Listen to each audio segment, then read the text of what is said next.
Greetings and salutations, ladies and gentlemen. Welcome to Roll Hit Die presents our Wednesday night game of TORGanized play. Where, as of right now, Mark is running us through Lomopardo incident. Lomopardo? Yeah. Lomopardo incident. Lomopardo incident. But before we hand it off to Mark to go ahead and jump into tonight's session of Act 2, what you see on the screen in front of you with a little map and all the cards and stuff that we're able to show to our players, that's brought to you through the Roll20 app. So for immersion, and share, just to give you an idea what's going on. If you look down here at the bottom right hand side, you'll see a couple of miniatures. I'll say a couple of them were created through the Hero Forge, Hero Forge app. And if you're a subscriber to Hero Forge, you can create a custom mini and use it as your digital games. Down below, we have a link for Extra Life. We leave it running year long because, yes, there's events people throw off, but not everybody can give when those events are going. So we want to make sure you can give when you can. So we leave it running year long. We also have the website down below for rollhitdie.com. You can click on that link for that and check it out. And I think, other than MomoCon's this weekend, is any of you guys that are Starts local tomorrow. going to it? My daughter is, and so I am, at least twice a day. Once to drop her off and once to pick her up. So that answers the next question I had for you, Mark. You're not going to be playing any games. What about you, Jim? I wish, but unfortunately, Memorial Day weekend is just too busy in the movie theater industry, and some movie about planes and fighter pilots coming out this weekend makes it a little too busy for me. I figured it was the one about the wizard that came out, but neither way. Oh no! It must be the cartoon one, Bob's Burgers. That's the big one. Yeah. These days, I wouldn't be surprised. But anyway, if you go to MomoCon, as I've said in our previous streams, if you take pictures, you want to share them with us, go right ahead, and we'll put them in our break session as a little, what do you call it, slideshow. Slideshow. So, our one viewer, if you go and you take lots of pictures, send them to us, we'll put them in the slideshow. We'll make you famous. So I'll go ahead and hand it off to Mark so we can get started in tonight's game. Okay, so lots of things happened in a short amount of time, or not much happened in a long amount of time. I don't remember which it was. None of them were good for the players. Yes. We did have Aiden gloriously assisting a find to get a car to get out of town, which Pavel documented. That was pretty cool. And then getting out of town, is successfully escaped the church forces who were trying to close down the roads at Puerto Real. Took the highway E5 all the way up to Lomopardo, and at the roundabout ran into a demon that had been drawn to the area based on the activities. And that was a shocking experience for our heroes as they fought the demon, which Pierre took particular offense to and played a mistaken identity, which the demon mistook him for Aramis. And for some reason, the demon seems to think that he consigned Aramis to hell, and how did he get out? And then Pierre decided that he would make things even more interesting and made the demon, now named Orthon, his nemesis. So we might see Orthon again or not. Who knows? And after taking quite a beating from the demon before consigning him to hell, the party limped back into the trees as the church forces were advancing on their position. Yeah, I think we were going to try to find out if we had time to try to take care of some of these wounds and shit that a lot of us have got.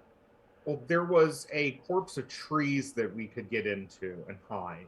Yes, and you are currently in that copse of trees hiding. Which is where we pick up as the church forces come across that bridge over the river that I just showed you. And they seem to be stopping on the bridge. They've sent a couple of troopers across, checking things out, and they're poking around, and they see the signs of the battle, the wreck of your vehicle smoldering there, which they check out. They seem to see where the demon was sent back to hell on the ground. They may say something on the radio you can't quite make out. And the radio crackles with a response. And they turn around and head back to the bridge.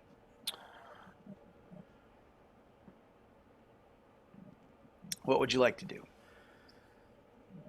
all's I in know it? people wanted to do some first aid. Yes.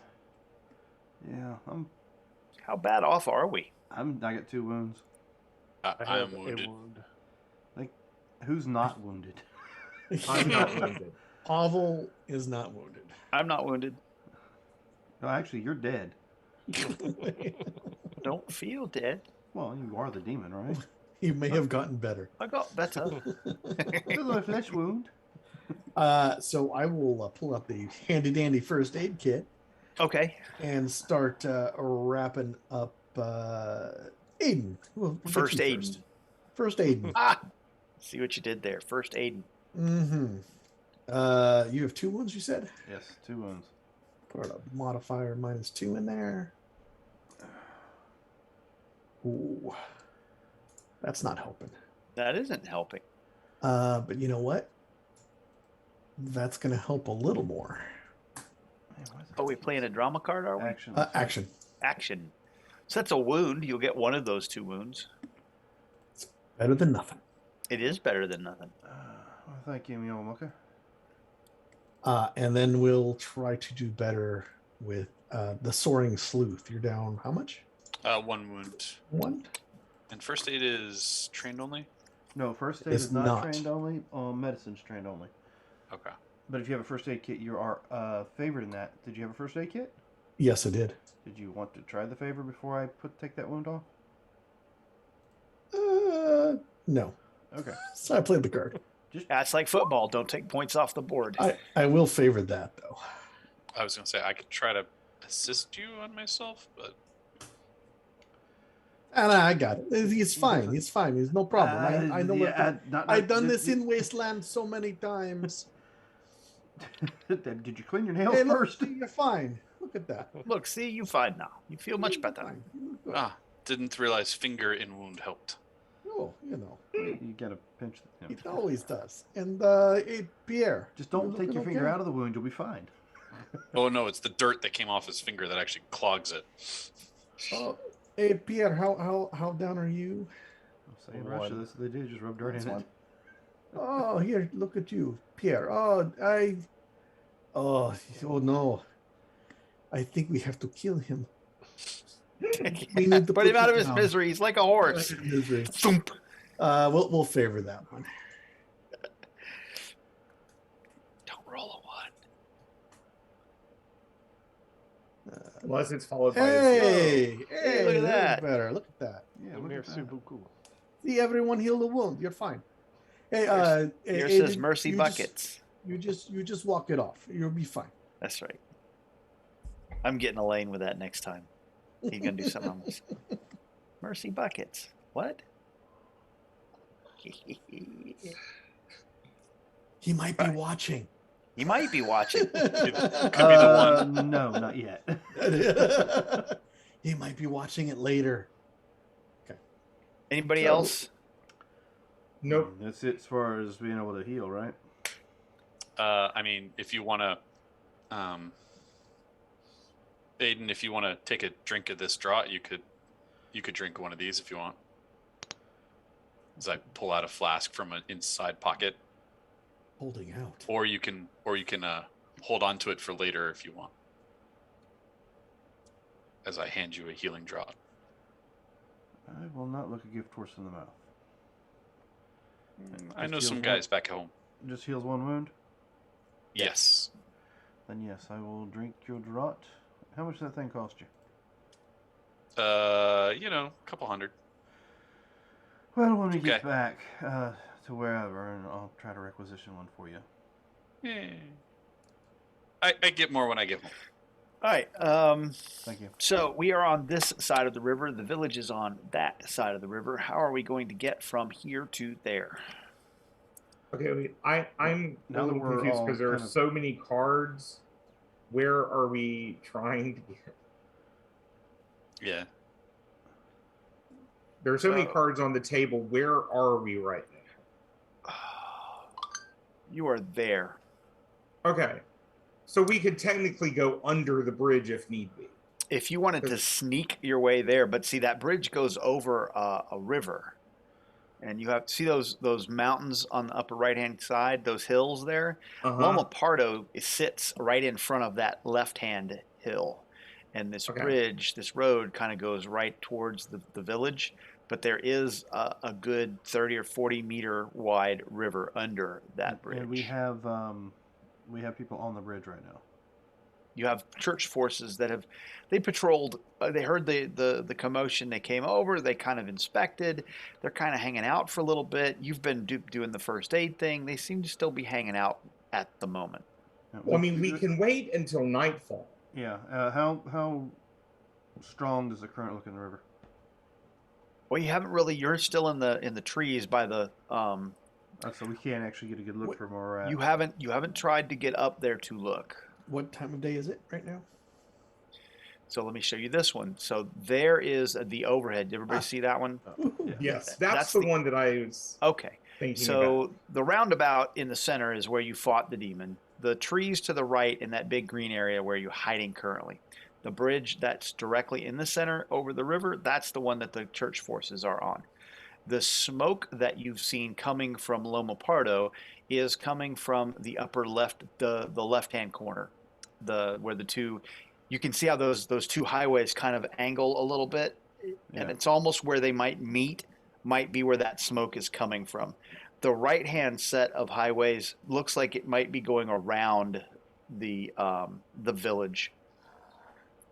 Well, this area where those two bridges are on the left-hand side, there's that island in between. Truthfully, trying to cross over there might be our easiest. Said, what time of day is it? Midday. If you wanted to make a standard DN10 minus, what do we got? 5 guys? Minus 3.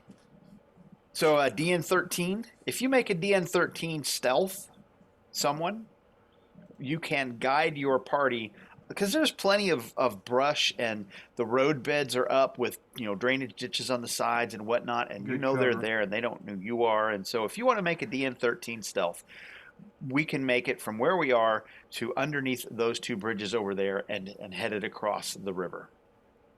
Who is good at stealth? Trained with the 12. And Then you're the one. Yes, we'll help you. I am trained with the 11, so. Hey, hang on just a second. I will be back shortly. Okay. So I'm pretty sure we can get over there without too much of an issue. It depends on how. Well, there's also a narrower crossing there at on the right hand side. Yeah, past well, the bridges, but- well, the soaring sleuth soars. Well, Yeah. apparently not. That's why we're being chased by the police, right? We had that It is issue back true. in You haven't actually seen the soaring sleuths soar yet. Yeah, not yet. He jumped He up tried. into the air He one tried. time and just, completely fell back down on his feet. Like, what the?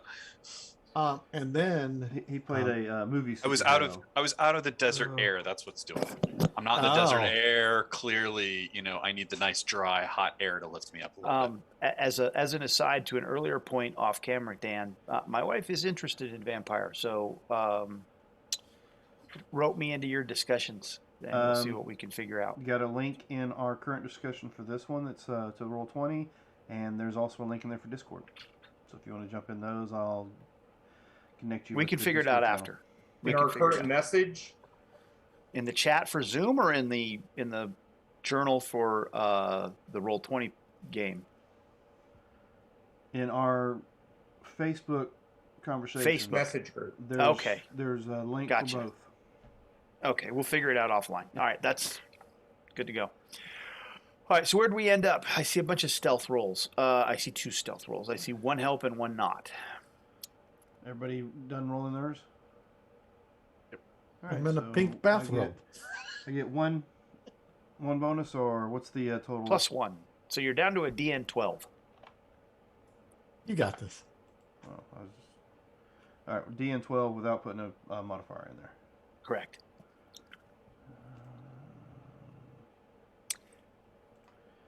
No, you have to get to double digits. Do it. Simple as pie. The pink bathrobe threw you off. Yeah, it did. It's kind of hard to tell a guy in a pink bathrobe where to go, but he's not going to be seen. Anybody? Let's see. I need a Victoria's 12, Secret? so I need 4 points. So Yeah, you need a drama or a hero. Has anybody got one? I have no cards because we haven't reset yet. There's No, you haven't. Same. second chance, connections, and willpower. So does anybody have something that'll help? I think your second chance is probably the. I Only thing. could get you a possibility and a card. Well, that'd probably work out. Oh Just yeah, give I me can do that anything. too.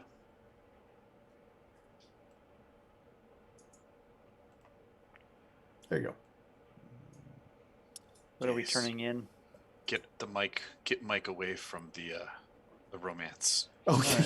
Alright. I have made a decision. This character is not going to romance anything.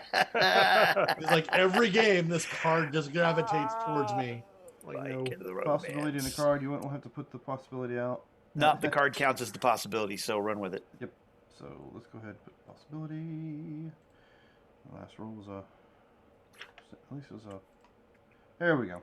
Ooh, Oh, look at that. Yeah, so. And You not by the way, only the card it gave me was second chance. It's a good card to have. Yep, it is. Apparently, I'm gonna need it later.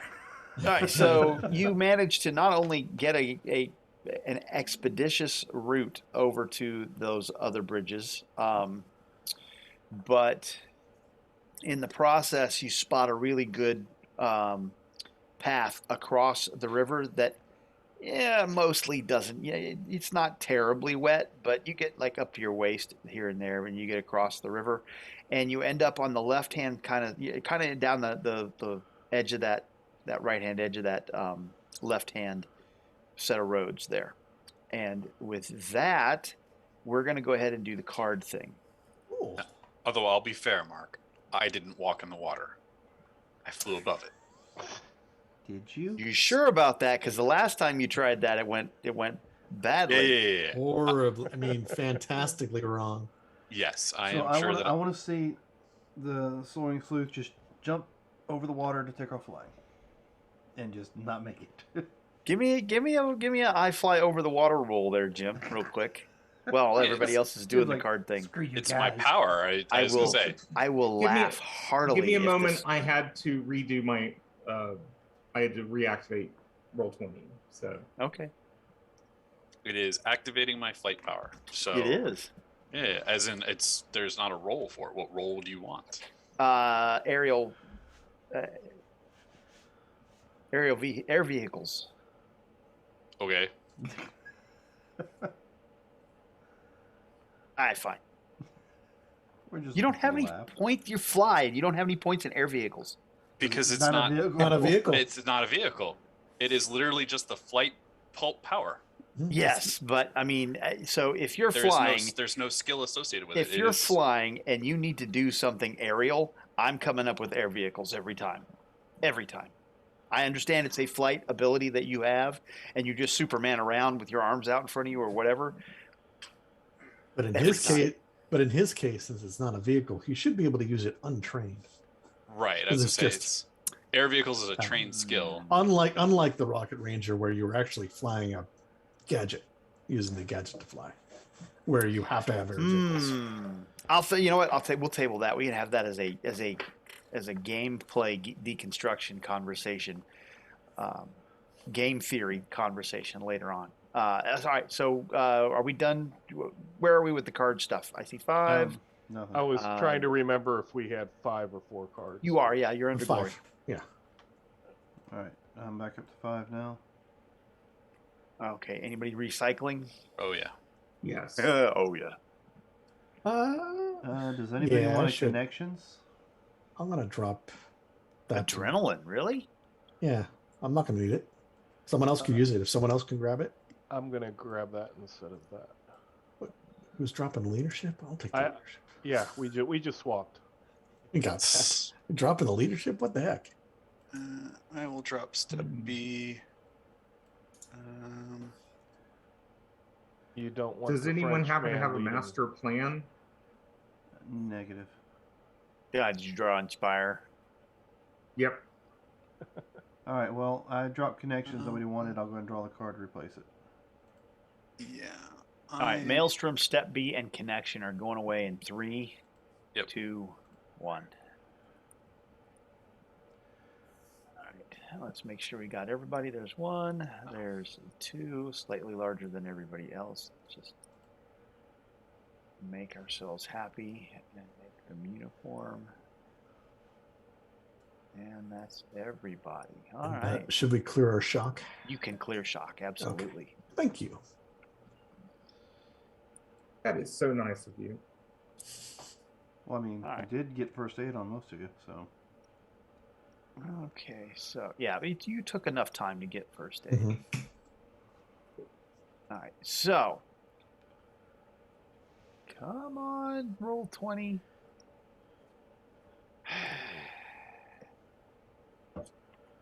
Roll 20. I'm disappointed in you.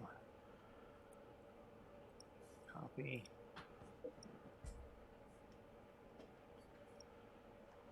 Yeah, there we go. Watch, I'm gonna have like 30 tokens over here. And Mark, I use straight dex to maneuver. It is listed in the perk power for flight. Okay. And that, that's kind of where I was going. If we're gonna say, well, I'm just flying, and it ought to be trained, then okay, straight dex. That Yeah, works. it is. I use dexterity to maneuver. Makes sense. All right. So you come up towards Lomopardo, and go ahead and give me.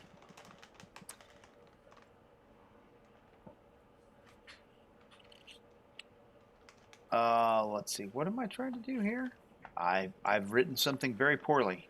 My test says find tests evidence analysis list DN10.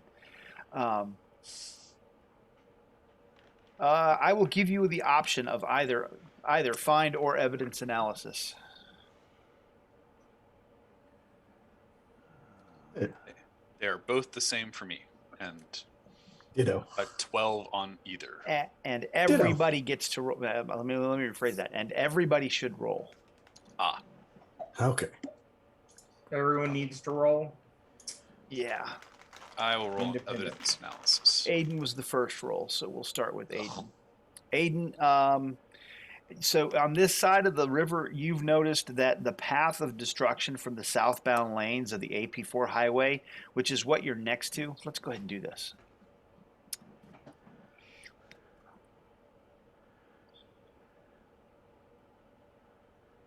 All right, everybody see where they are? Mm-hmm. Mm-hmm. All right. This map is oriented the same way that the other one is, and these lanes over here are the ones you snuck up by, and you're kind of hiding out in the trees over here in the corner of this field here. All right. And as you were sneaking around, Aiden, you noticed that that's the path of destruction that's actually along this highway up towards this corner of the village up here. Is in the northbound lanes. I got to get that. That's northbound lanes of the AP4 highway can be seen leading all the way through the median, the oncoming lane, through the guardrail into an orchard, and that orchard is right there. And a tractor trailer with its container now rests partially embedded in a building, and it's this little white building right here. Okay. And you can see that it's one of those sea land containers, and you don't see the cab of the truck, but you see it flipped on its side. Wheels are facing you guys, and if the cab of the truck is still attached, the tractor part is still attached to the trailer part. It's inside that building, and the whole thing's on its side. Okay, that's what Aiden notices.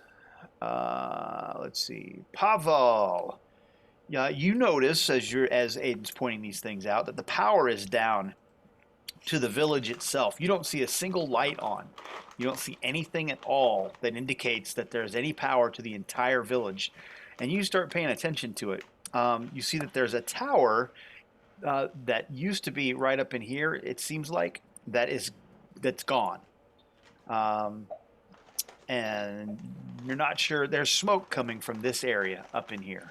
You're not sure what that means or what's going on there. Let's see. Pierre, you got an 8. Is that your final answer? Yes, that's my final answer. Okay. You don't notice anything beyond what they have already pointed out. Soaring Sleuth, is your 8 your final answer? Yeah, sadly. Okay. And Bjorn? That is my final answer. Okay. Then that, I think gentlemen, we've been is beaten what up you too notice. much. We're all like, most of us are like, we're on our last possibility. We'll hold it for now. But we're not in combat, so you could if you wanted to. Yeah. We spent so many cards in that last fight. Yeah, but you just reset all your cards. You're flush. Yeah, we'll hold on. Okay. So that path, it's easy to follow the tree line along the highway to get up to the corner of this area of the village, and you can see that there are patrols of church police running around the perimeter, but they're staying back. They're a good 50 to 100 meters back from the village itself. So it's very easy once you get inside, slip inside that perimeter, to move around and hide and not be seen. You'd have to do something remarkably stupid or unlucky or deliberate to draw their attention at this point. Okay? What about other people? You see no one. I mean, like in the houses and stuff, do you see people like pulling shutters together or anything? No. You see zero movement. You don't even see animals. Gotcha.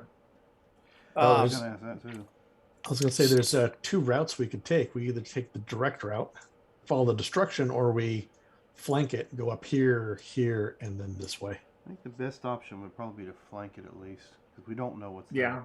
And we could see if there's people or anything, bodies, anything like that around. Precisely. So what route are we taking? Well, I'm thinking going would come around that building, I think, wouldn't it? Yeah, either I think going in we should between stop by this the building tapas bar. That works too. You will have to, moving around outside, you're going to have to dodge the patrols.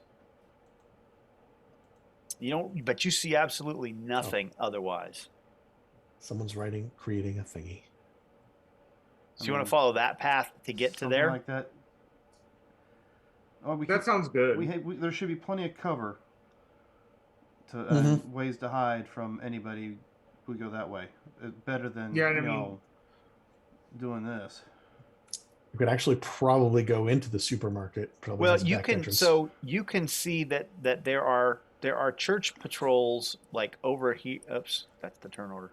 You can see like a roadblock set up here, and there's a roadblock set up here, and way off in the distance over to the northeast, up in that corner, there's a roadblock. Not right there, but way up that way. I think another one back here. Map.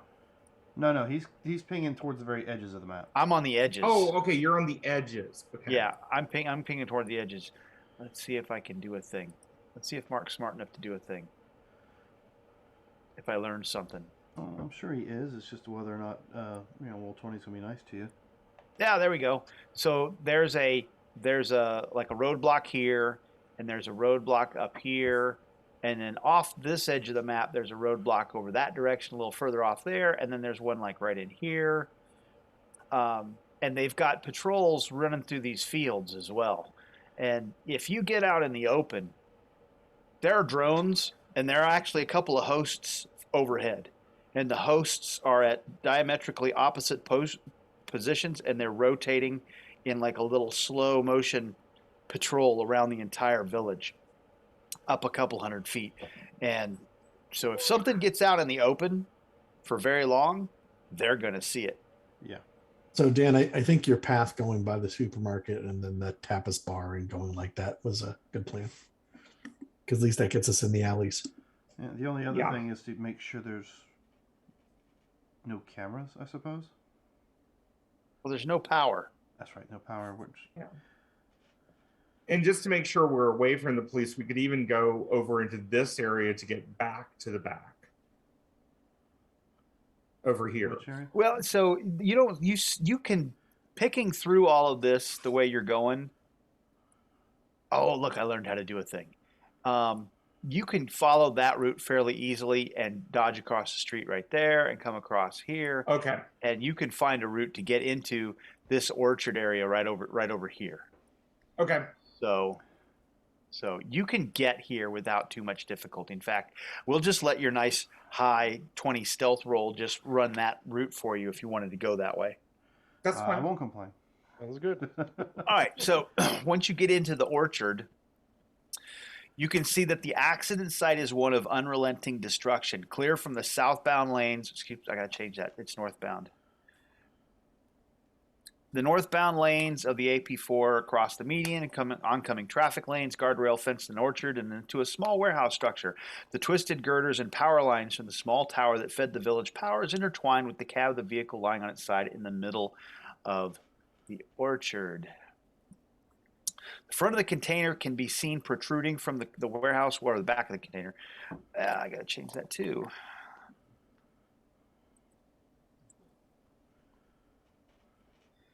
Back of the container can be seen protruding from the warehouse wall, showing the number 897562 as the container number. What might have once been a refrigeration unit is ripped off and lying in the orchard, and is almost completely destroyed. The only access points to the orchard are through the path carved by the tractor trailer or the gate driveway that you guys are kind of staring at. Everything else is cordoned off by low chain link fence.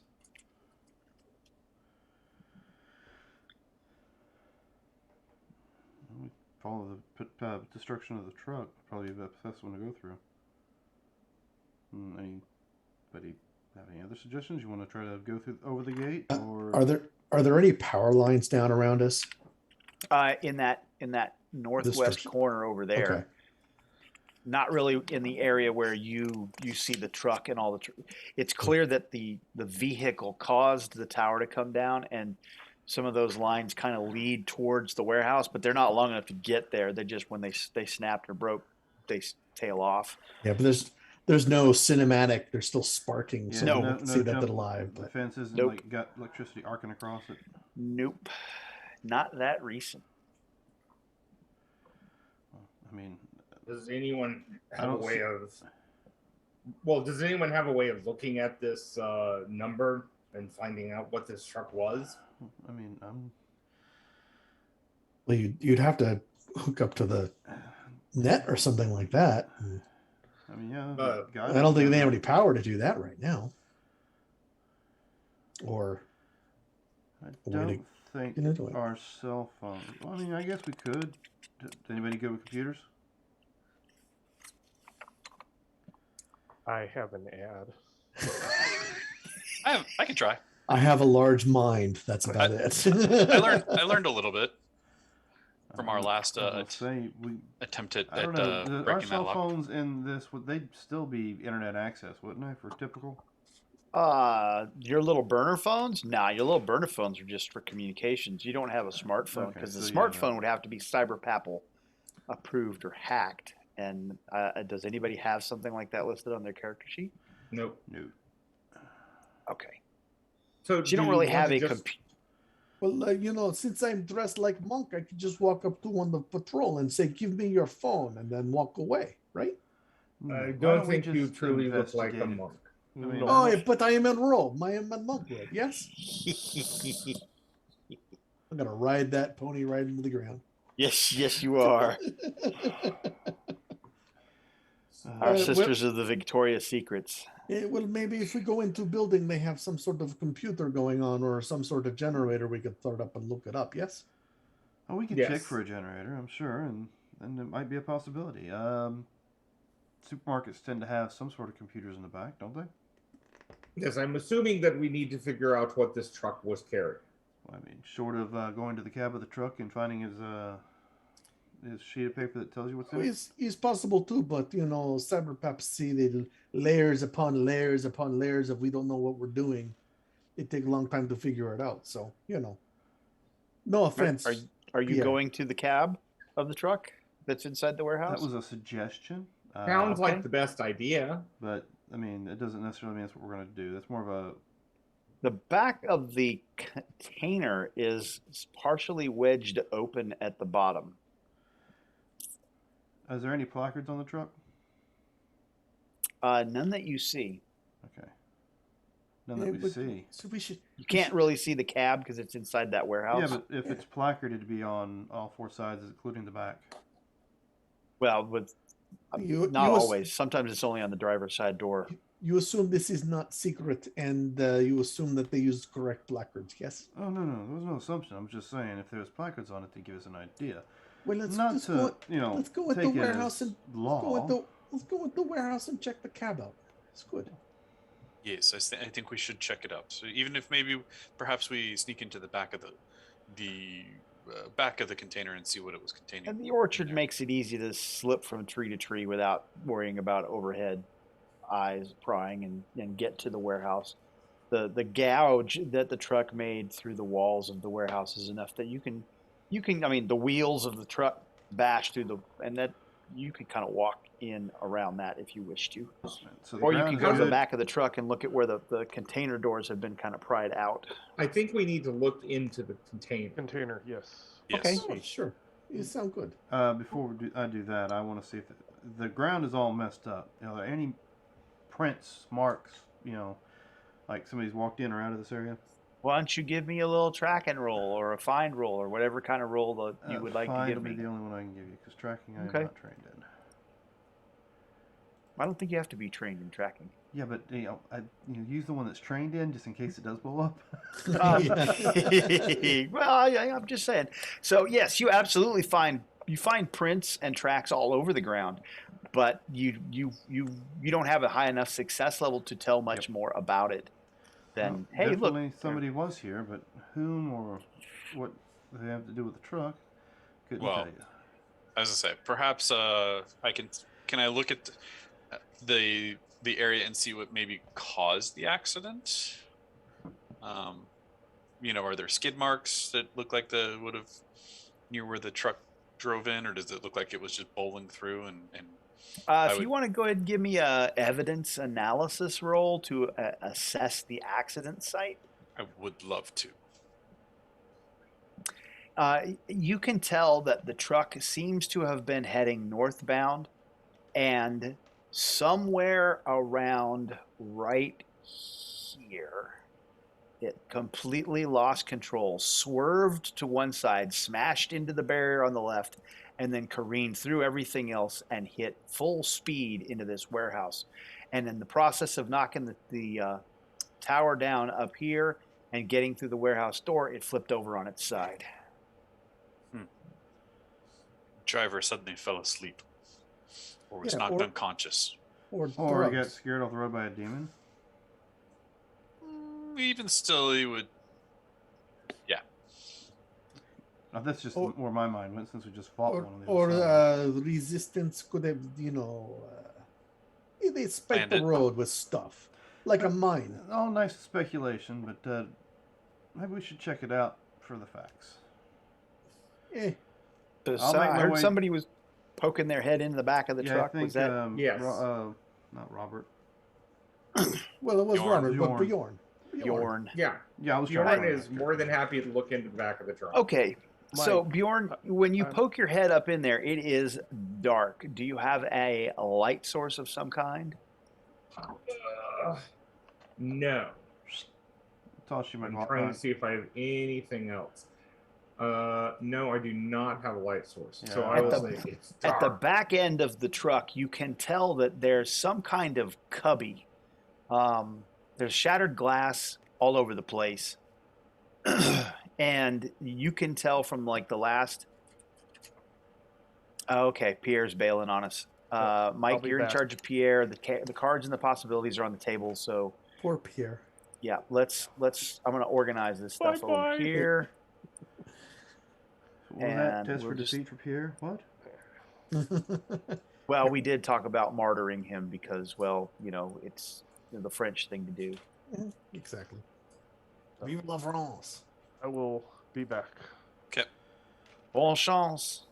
Okay. So, does anyone have a light? I pull out a lighter. That's better than nothing. So I have night vision goggles, but I wouldn't put those on until you got inside. All right. So in the dim light of the lighter, you can tell that there are probably a dozen of these cubbies that line one side of the truck and create a narrow passageway between the wall of the truck and the cubbies. The cubby doors are all shattered. Some of them swing open or have been shattered and smashed open. And down at the far end away from you, you can see, let's see, a panel with some lights on it, green, yellow, and red. You can see something flashing, a lot of red flashing lights going off. Let's see.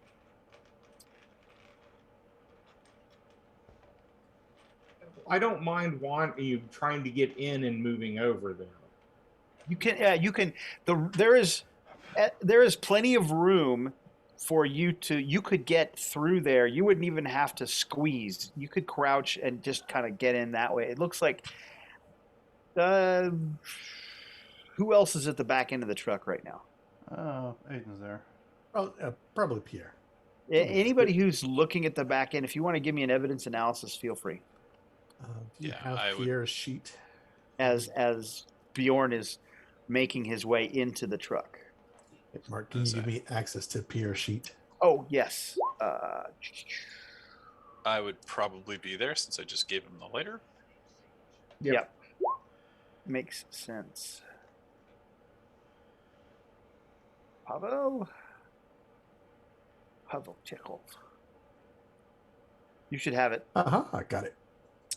Let's see. So let me get back over there and see Bjorn. Let's see. Soaring Sleuth. Sleuth, Sleuth, you notice that as Bjorn squeezes his way in there, it's really not even that much of a squeeze. It looks more like something. He kind of twists himself around a little bit once he gets in there and looks back out, and it looks more, to your mind's eye, it looks like something actually came and burst out of the container. The bends in the doors are made in such a way that something from the inside, incredibly strong from the inside, erupted out of the container.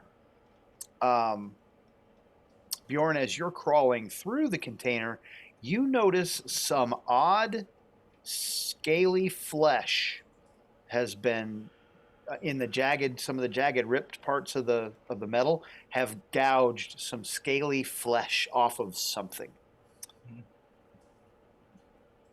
But your evidence analysis 10 doesn't get you much more than that. Well, as I'm walking by, I'm also just looking these containers. Do they say anything? Is there anything written on them? They are not. They have some numbers, and they're 1 through 12. Okay. I assume that you're traveling deeper into the container truck towards the lights at the head. Okay. Yes. Do you point out the scaly flesh to your companions? Yes. Okay. I definitely do that. Be careful of the scaly flesh. I can't ask. Pierre's not here to ask that question. I have all the answers for Pierre. What would you like to ask Pierre? Well, do you know what cosms Pierre has been to? Cyber Papacy. He has been to Living Land. Okay, so Pierre, when Bjorn points out the scaly flesh, Pierre looks at that and he seems to recall that looks like a Dinos flesh. He's not sure about what clan or anything like that, but it definitely looks like the skin, the hide of an Adinos. An Adinos? What's an Adinos? And I got to give props to Lehman because he put what he's been through. So he's been through the Nile and he's been through Living Land. Props to Lehman. Look at the big brain on Lehman. Sounds way more thorough than I am. Yeah, I was gonna say, a lot more thorough than I am. I've got all of that in OneNote, but I don't have it on my character sheet, which I might ought to. Let's see. Yeah, I got files for it. Maybe I should put it on the character sheet as well. Lomopardo.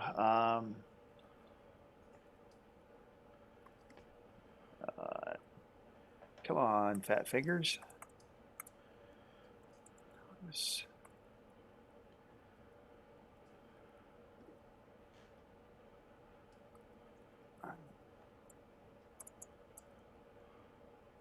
All right, Bjorn, you're deeper into the container now, and you see this panel. It has a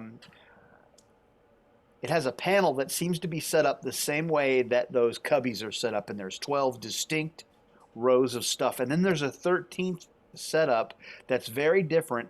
And you notice that above the panel there are these 4 bays, and 3 of the bays have been shattered and there's red lights going off, but one of the bays, it's got kind of a dirty glass, but it's still got a green light on it, and the door over it is closed. On the 12 dials that or panel setups, you see red, yellow, and green, and they're all on red.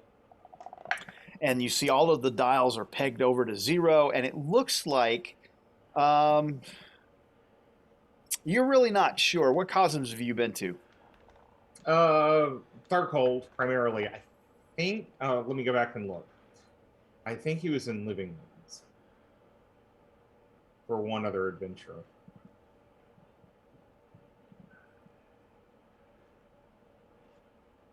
Let's just say not a lot. Okay, so I got nothing for you on that. Okay. It's technology that you're not familiar with. It's definitely not Tharkoldu. Mm-hmm. But yeah, as far as you know, it could be from anywhere else that builds technology, as far as you know. But you've got that 4th cubby, and it's like the size of a microwave oven, the 4 of them. Mm-hmm.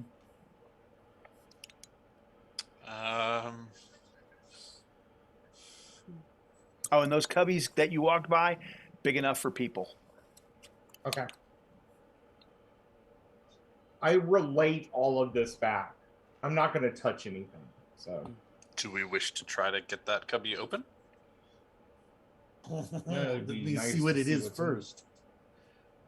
Does Pierre have any idea what kind of technology that Bjorn's looking at? Is Pierre going into the container? Pierre is going into the container. So give me the cosmos Pierre has been to. That would be, Cyber Papacy, Living Land, and Nile. It is definitely not Cyber Papal technology. Okay. I can give you that. Beyond that, you'd have to give me something. I know a thing roll. That's what would you like to have? I don't know. You tell me. Computers? How about computers? This technology.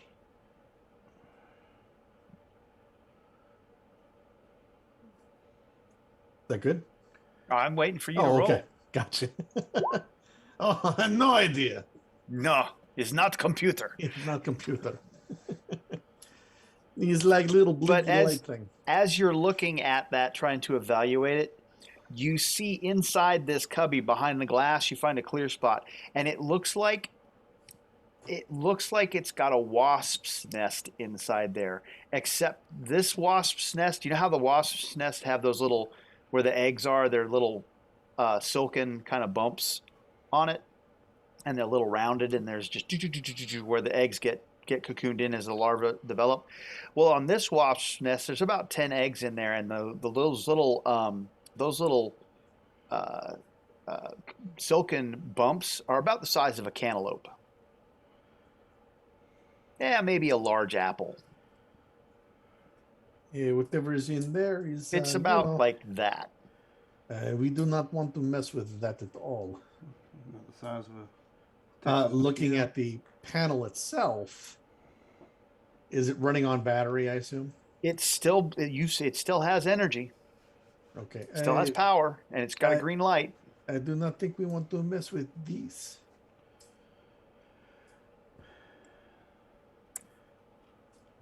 You guys done in there? You finding anything? What's going on?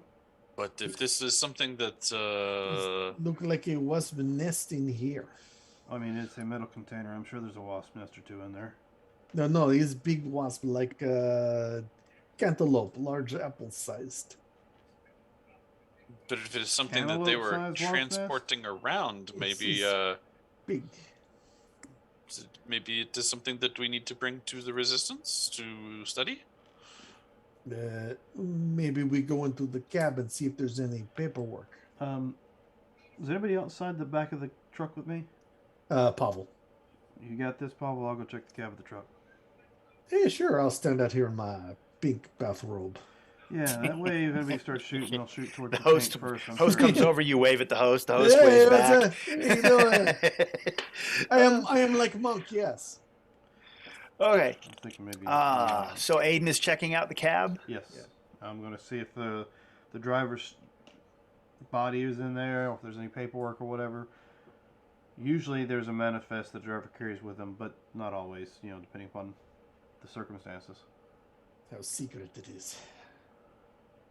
Let me do a find check in this cab. So yes, please. And if you would, everybody that's inside looking at the wasp's nest may give me an evidence analysis or a science.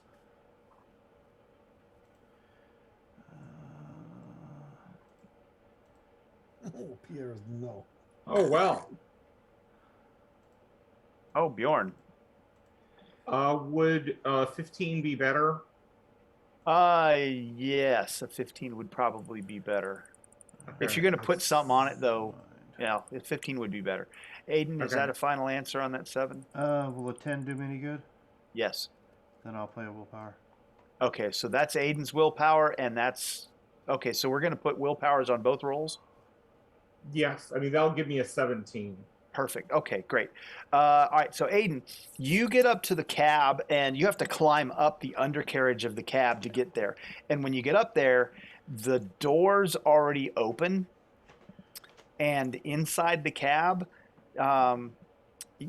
you can tell that someone got into the cab. In fact, when you get into the cab, you notice that on the driver's side window that's lying against the ground, there's a boot print. And it's on the inside of the glass. Somebody's come through and gotten in here. You can see where the drivers, this was the guy that was driving this truck was using old school paper logbooks, and you can see where he had a clipboard for it, and it's gone. Okay. And you remember reading something about how the drivers log their point of origin and their destination and what they're carrying on their logs in case they get stopped by a DOT, so that they can explain to them, yeah, this is what I'm carrying, this is where I came from, this is where I'm going, and the DOT can do math in their head and figure out, are you going too fast or whatever, blah blah blah, and it tell a whole bunch of stuff. As long as it's not a logbook that's been doctored, but yes. I Yes, I'm sure this guy wouldn't be doing that. No, not at all. Not at all. Bjorn, you actually with a good success make a couple of revelations as you're looking at things. You notice in the upper left-hand corner of the 4 cubbies, you notice some small markings that you hadn't noticed before, and it's scientific names that that label the 3 that are broken and open as drone, queen, and then on the same one that's why has it got to be bugs? on the one that's still greenlit, that's got the eggs in it, it says worker. Okay. And it occurs to you that as you're looking through that, this technology, you remember reading some stuff about it was in a trade magazine or something, but it was talking about this newfangled piece of equipment that was being manufacturing technology brought in from Japan, and how this new Kanawa company was revolutionizing manufacturing.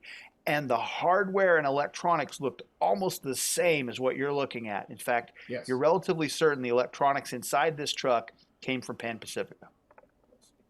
So I turned to everyone else. It looks like there are names, and this looks like this equipment looks like a picture from a magazine I used to clean myself. It came from Japan. A magazine you used to clean yourself? Well, You read and then you clean. Yes, oh, that's exactly. right. Bjorn doesn't. Oh shit! I forgot you're a freaking. And to be fair, The mutant. Yeah. Okay. Pacifica's not even in there. I forgot I was talking to a damn Viking or some shit. And read is that's a stretch. Liberal term. It was pictures. It has Yes. pictures. That's right. He's smart enough. He knows how to read. It's just, it's not one of his big interests. Unless you need to take some time to relax yourself. No, then he plays his guitar. Different type of relaxing. So, is this an older model truck or a newer model truck?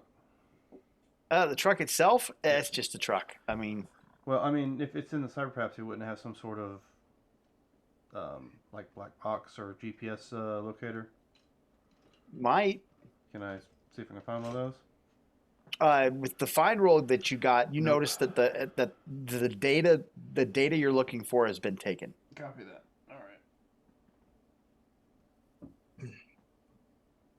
Is there any way to take this worker set out without destroying it? You can open the cubby if you want and get a hold of it. It's in there. It seems to have been mounted on a framework that's inside the cubby very purposefully. It has leads on it. It's got, it appears that there is a setup that you could take it out and put it back in, and it's got handles, all kinds of stuff. If it hatches, it might call you mommy. Very purposefully built. I'm looking at the others. Do you think we take this with us? I'm sure it's important. Well, I'm not there. I'm in the cab of the truck still. I think we should. Or just destroy it? Destroying just to destroy. I don't know. But perhaps without workers, can Queen and Drone do anything? Queen can make, in the animal world, the Queen can make whatever she needs to continue her hive and colony going. My understanding, life will find its way. Then I'll let them extract this thing so that it's safe. Do you want to take the microwave thing, or you don't really want to? You're not. You'll have to uninstall the microwave thing. Yeah. Are there leads in the back? I assume that goes to the power, which is powering whatever the microwave thing is. No. The leads are just monitoring. They're reading the contents of the egg sacs. Gotcha. I get down in the truck. I'll make my way back to the back and pass on to Pavel what I found, or didn't find. Oh, so you're saying that someone came in and took the logs? We should find those. Yes. Or find the person. Someone's been here. Someone decided to clear all evidence as to where this truck has been and where it's going. And there's also all these scales and large, strong things that have escaped. And as you're pointing out that, Bjorn, you notice something strikes you that the cubby closest, the full size cubby closest to the electronics, it's not the same size as the other 11. Pointed that out. It's actually quite a bit larger, bulk wise. Pointed that out. You guys have already determined that these could be some sort of insect, right? Well, Pierre, no. So there are two different cubbies. Let me be clear. There are two different cubbies. There are man-sized cubbies that Pierre kind of, now that Bjorn's pointing this out, Pierre, having been to Living Lands recently and had made this connection, he thinks that the 11 cubbies are about the size of an Adinos warrior. Could fit a human being too. Okay. Roughly human size. But that last one that Bjorn just pointed out, substantially larger. And then next to that, where the control panels are, over the control panels are these 4 boxes about the size of microwave ovens that were other kind of stasis cubbies, and one of them still working with the large wasp's nest contained within it. Yeah, well, one thing, if they are stasis boxes or something, it's holding a pattern somehow. Maybe we want to take the whole thing instead of just taking the wasp nest, because if it breaks open, the wasps then maybe just start hatching. Well, and you had said that earlier. You would have to uninstall like the whole thing and figure out how to get behind it. And we're talking about not a short amount of time and tools you don't have with you. Pavel, I understand where you're concerned. We don't have time for that. If we want these, we just open box, take, and go. Okay, and, then open box, take, go. And we must keep careful eye on them, just to make sure that they do not do things we do not want them to do. Get some ice. Ice? What are you going to do? There's no power here. There's no ice here. Somewhere around here, there may be ice. Perhaps we just get a bag put the hive thing in the bag. I will keep an eye out for a cooler or something that we can put this in. Yeah, when we like take the wasp nest out, let's go into the warehouse, and then we can find if we can see a cooler. Yes. Exactly. Okay, so we're opening the cubby and taking the wasp's nest out. Yes. Yes. Check. All right. As you are exiting For science. Yeah, for science. As you're exiting the container and gingerly handing the wasp's nest out, et cetera, it occurs to you that the tracks, while you can't necessarily tell what or who they were, you can see that the tracks, whatever burst out of the cubbies, made its way out of the warehouse and into the countryside beyond. So it looks like the stuff burst out of the warehouse somewhere over this way and started heading away from the warehouse, but you're not sure where. Well, I mean, in terms of tracks, there should be, if these things are big enough, there probably is at least an idea of which direction they've gone to. Oh yeah, no. Once you notice the gaping hole in the warehouse wall over here, you get outside. It's like a path of destruction. The tracks kind of follow this path of destruction. In fact, they lead out of the building into a courtyard, and you can tell from the knocked over fence that the house that used to stand there, and I say used to because it's a smoldering ruin on a foundation, and beyond there's a garden plot that it has, something literally plowed its way through the garden to the turned right in an alley. So which direction do we think they've gone off to? This away. Let's see. I do a thing. Watch, I do a thing. No, stop. That's where we are. Yep, I gotta do a thing. There we go. Okay, And so they've gone off in this direction. They've gone off toward this direction. I can't get the right click. No, hang on.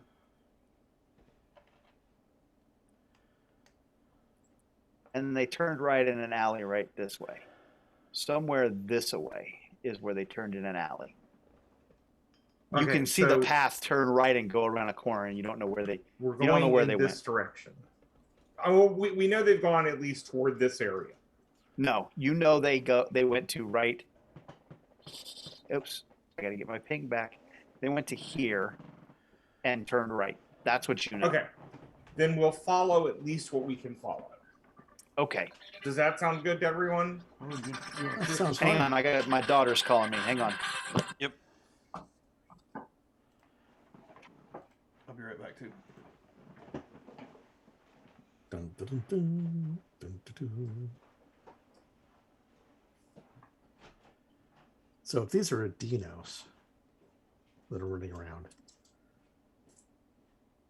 just needed to say something because we're still streaming.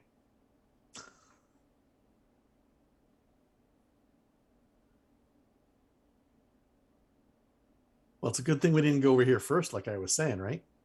Yeah. It could have shortcutted the whole thing or something. Well, I'm thinking also we want to find that person with the logbook.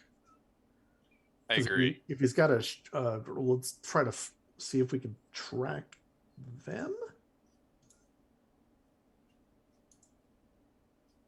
I probably have the best tracking.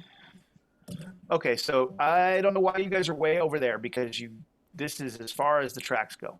Oh no, we're not. We're over here still. Okay. We're just pinging. We're going like that. Dinking around over there. All right. Yep. So following the tracks to that corner? The boot print that Aiden found. Uh-huh. Do we see those tracks around also? Oh yeah, absolutely. Do they go in the same direction or different? They kind of get jumbled up in the whole. They get jumbled up in the whole thing. You're going to have to give me a tracking roll if you want to try and find those specific prints. I can give you a tracking roll, or I can roll an 8.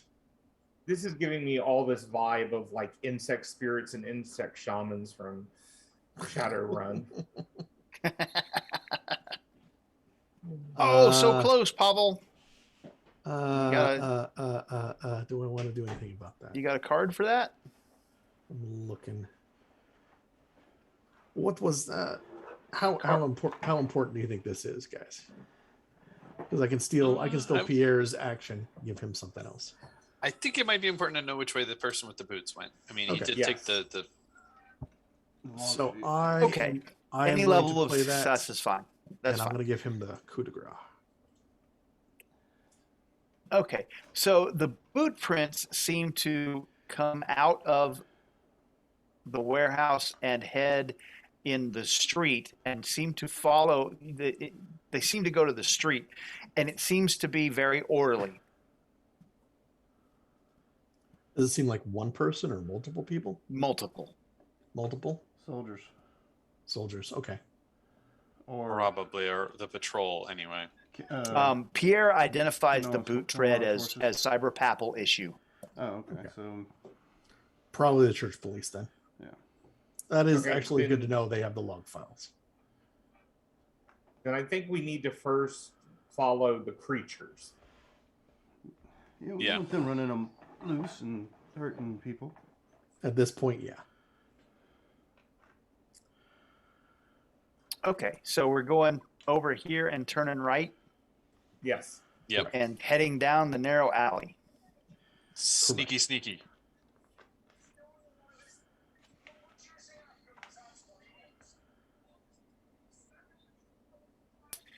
Okay. Whatever burst out of the cubbies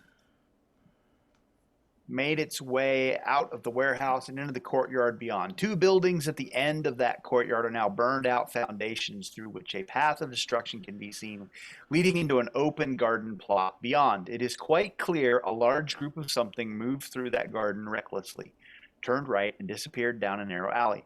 The back corner of the garden plot leads to a low wall only about waist high. The brick of the low wall is covered in blood and fragments of dead skin. Streets of Lomopardo are littered with corpses. Everywhere you go, you see dead men, women, and children, all with black smears streaking down from their eyes. Many have huge swaths of their flesh torn away. Others show visible bite marks on exposed flesh. In all cases, what remains appears to have decomposed at a far more rapid rate than would be normally expected, though the skin is mostly intact. What should look no more than several days old instead appears to have been putrefying for weeks in the sun. From what you gather, having heard news reports of the virus outbreaks in Asia, this is something more common to Pan-Pacifica and not Europe under the cyber papacy. Path of destruction leads to the backsliding glass door of a house now smashed open. Okay, so they do resemble some of the things in Pan-Pacifica? If you are familiar, if your character is familiar with the contagion and the infected, they absolutely look like the infected. Yeah, he was actually, well, that's part of his back. That's where he's from, technically. 100%. So I'll point that out to these guys. But I've seen the appearance of these bodies before. So as you approach the back of that house, go ahead and give me, you hear some noises from inside the house. If someone would like to give me an evidence analysis roll. I'm not going to be able to do that. I will help. Actually, Mark, since we start to hear something, I'm gonna take out a gadget from my belt, and I'm gonna put them on over my ears, and they literally look like big cones that go around my ear. And I'm going to activate my sound amplification gadget. Okay. Does that have what does that do for you as far as an evidence analysis on auditory things? It gives me the super sense of super hearing, which I can now hear the otherwise barely audible sounds, even in the presence of background noise. I can hear normal conversations as far away as 500 meters by succeeding at a fine test.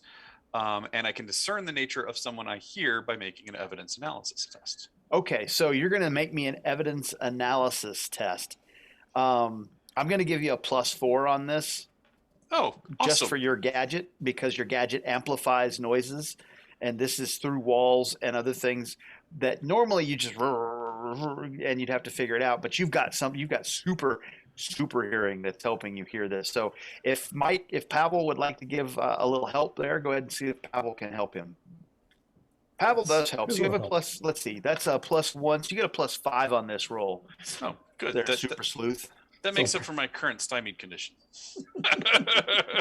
Why are you stymied? I activated my power. Oh, okay. Suddenly getting that much noise in my ears when I was not expecting it. All right. That's your final answer? I do not have a willpower, so I would have to see if somebody else has one that we're going to trade. I used my only willpower earlier. I do not have anything, and we used the action already. Here, just because we're all running low, we don't have a master plan, but just get everyone some possibilities. 1, 2, 3, 4. I assume everyone's going to take the possibility. You assumed correctly. Okay. And just make sure Lehman's, Yep. goes over there. Put it by his. Yep. So sad, no master plan. Wah, wah, wah. I will go ahead and use mine. Okay. 5, 8.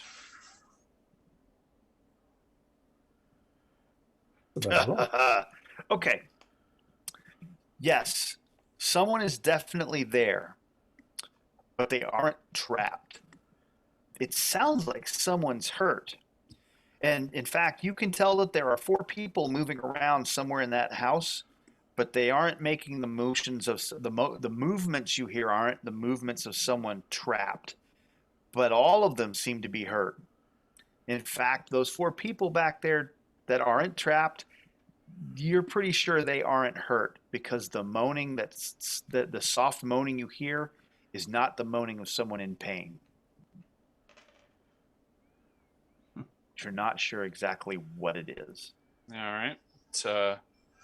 Has the sleuth ever been to Pan Pacifica? Has he had any contact with the infected?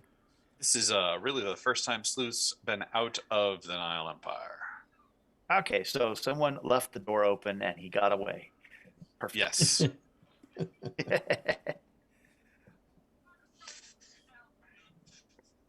So I will make my compatriots aware. It sounds like what exactly? There's people that sound like they're hurt, but they're you're positive really they're sound not like hurt. They're not hurt. It's very odd. I've never heard anything like it before. Does it sound something like this? And I start making some of the noises that I've heard. It sounds exactly like that. You have it on a nose, yes. Oh, brother. Yeah. So luring prey in. So we're probably going to be dealing with some interesting creatures here shortly. Well, we could just. Have you ever seen? We could just walk past them. Yes. No. Yes. There are ways around. If you want to move around the house, you don't have to go into the house. Path of destruction seems to go into the house. And also whatever is in there is going to continue to spread if it's not stopped. So you say don't get bitten? Bitten, scratched, blood in your mouth. Yeah. I don't know exactly how it spreads. I'm just spitballing here. So I'm pulling out my axe. So ready? Do we want to use guns? Make noise? If you do, aim right here where the brainstem hits. Well, we need to be careful of the patrols. That is what I'm thinking. So, yeah, there is that. Pierre will take out his blade and go, I'm ready. So we're venturing into the house? I think so. Yep. Okay, so you go into the house, And in the back room of the house, you go down a hallway and you see a door closed, and every now and then you can hear something. It's not bashing on the door. It's more like if you've ever gotten up in the middle of the night and you've tried to walk into the bathroom and you bump into the bathroom, the door jam, and bump off the door jam and into the other side of the door jam because you're tired and not quite awake and don't have your balance right there. That's kind of what it sounds like behind that door. And now you can hear the soft moaning sound coming from behind that door. In fact, having had Aiden's example of what it sounds like, he does a really good example of what's behind that door. I mean, I've heard it firsthand. Mm-hmm. So what this hallway is just wide enough for one at a time. So what path, what order are we taking down the hall? You want me to go first. Who's the heavier hitter? Probably better choice. Bjorn. All right. I will go first in case something jumps out. And then Pierre will follow behind. Okay, so we got Bjorn and then Pierre. Is the hallway tall enough that I could be flying up? So breaking verisimilitude for just a moment, you could, but I guess we're going to kind of have that whole psionics drops and you could fly up and over if you wanted to on your turn. That's fine. Makes sense. Yeah. I'm just looking for, if I was going to throw shuriken, that I can get up and get an angle such that I'm not trying to throw through 3 people in front of me. It might be difficult if somebody's engaged in melee. You're still going to be engaged in melee, and you'll probably, because you're going to be. I mean, it's 8-foot tall ceiling, so it's not like you got tons of space. You're going to be -2 just because it's going to be. You kind of have to flatten out and flick them kind of like this. It's going to be a little harder than you normally trained with, but I'll give you the ability to do it at -2. Sure. So these are just shurikens, not batarangs? Well, I didn't want to get into. Isn't that trademarked? Copyrighted? I think so. Fling wing. They're fling wings. Yes, they may be fling wings. Pavel or Aiden, who's last? Aiden will be last. Okay. Aiden's looking around to see if he can find like a drink bottle or something to make an impromptu silencer for his pistol. But he's got a shuriken handy as well. In Thurgold, we have potato for that. Well, I don't see that would work in the Nile Empire and in the cartoon Pocket Cosm. In Cyber Papacy, that shit don't fly. No, actually, the potato flies when that happens. Well, yes. I've seen videos of that, and the potato does fly in many, many pieces. It's like, wah! All right. Okay, so Bjorn, you're in front. What are you doing? 3, 2. Going in. Okay, so you open the door, and we will flip a card. Oh, shit. Okay, showdown. Heroes will go first, and they'll flurry. The approved actions are trick. And I'm going to put that right here because this is going to be short. Well, we needed some cards to go our way. That's true. We did have a nasty run of cards. There you go. Bjorn, what would you like to do? I'm going to go up to these first 2. And so, okay, if you go into the room, that will free up some other people. I'm going into the room, and I am going to go on and all-out attack these 2. Okay, that is going to make you vulnerable. It's a small room. You have to move past some people. But you can get to all of them if you wish to. Okay. Well, then, if I'm over here, I'll do these 2. But I'm just putting you over there because it doesn't really matter. It's just let's put you over there. You're in the room now. Okay. I'm at a -2. So that is a 15 to hit them. So it looks like I have a good success. Oh, wait. Yes. I still will have a good success against their unarmed of 9. So damage on the first one. Excuse me, sorry. Your number's 13. Oh, okay. Well, I just did 17 against a 13. So, if you get a 13, you've caused a wound. You've taken them out. Is my point. Oh, gotcha. They have a toughness of 8.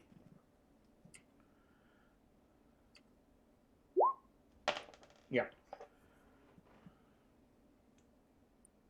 All right, that's it. Bjorn, bork, bork, bork. Pierre leaps in and will whirlwind attack these two. Because that's what he does. Yes. That is a 1 point off of a... No, it's not. That's 2 points off of a good success. Oh, good. But his base damage is 16. So he's going to accept those. Yep. And just as quickly as we started, we have stopped. No, we have to have something go our way once in a while. No, you don't. But that's okay. You keep believing. You keep telling yourself that. Well, it happened. It happened no matter what. It happened for us. And in moving through this house, the path of destruction came in the back door, destroyed the kitchen, branched down all the hallways, and the front door is blasted off its hinges. Mm-hmm.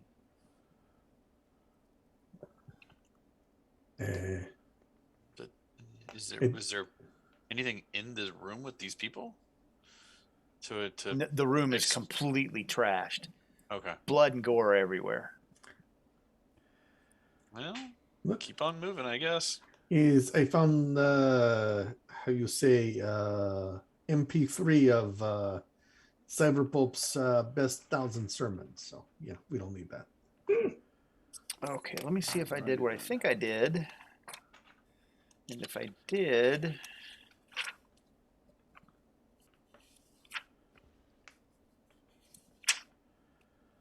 I did.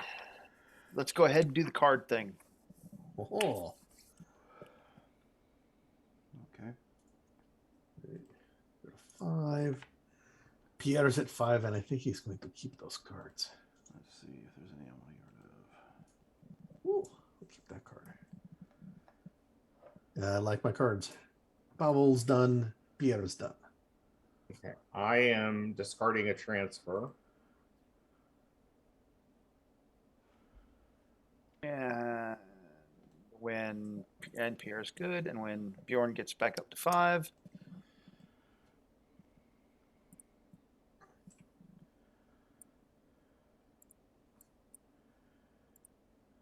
Okay.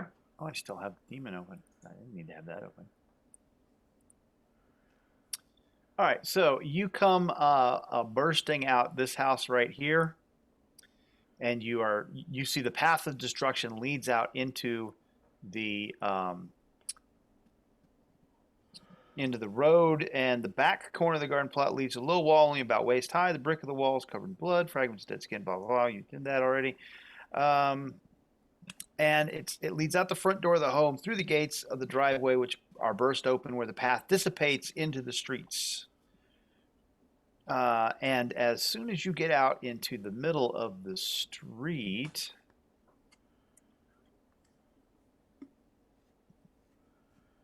let's just do this.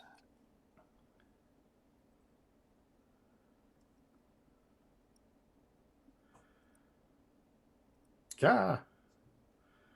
You see the streets come alive with they've been kind of wandering around, and now they see some motion, and they all turn and they come at you. Dum dum dum. Mark, I will need Pierre's cards from the previous. Oh shit! Yeah, hang on. No problem. No, just in case. Well, so much for going quietly. I think it's time to go loud. Yeah.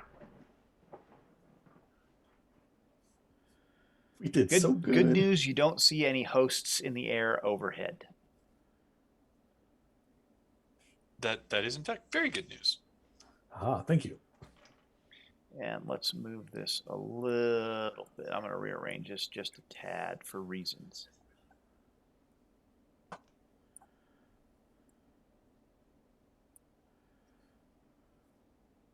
All righty. And so let's go ahead and flip a card. We never pooled anything, which is fine. Oh, come back. The heroes will go first, and they can be inspired, but you don't have any shock. The approved actions are any. Ooh, that's good. By the way, and I should have pointed this out earlier, as you've been moving through the town, periodically, you hear gunfire from various places. Pierre tells you that, ooh, that is God meter. And you can tell it's he is pretty sure it's cyberpapal fire, but it comes sometimes over there, sometimes over there. It's very sporadic. We're not the only ones dealing with the infected, it seems. Yes. Let's see. All right, so who would like to go first? So Bjorn is going to go on and run up to these four and try to kill them all out attack with his new war cry for Raccoon City. Nice. Not even sure what that means. Exactly. So that's -6, but +4 for the all-out attack, so -2. Okay.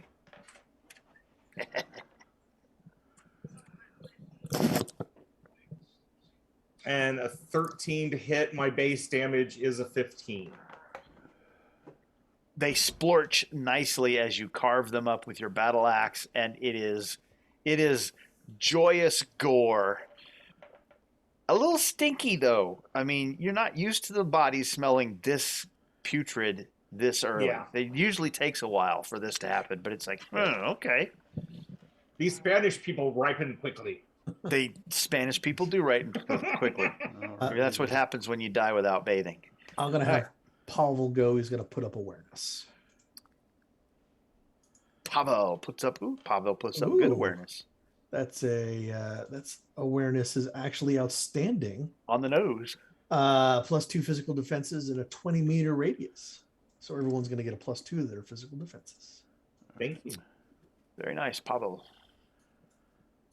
Who's next?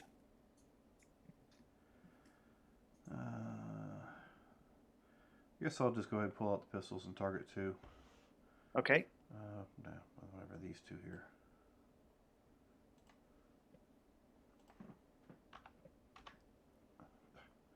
Okay, that didn't highlight.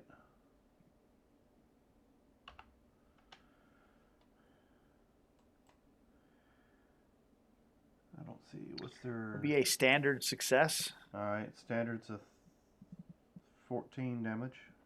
Okay, so which ones were you shooting at? These 2 here. Okay. Bloop, bloop.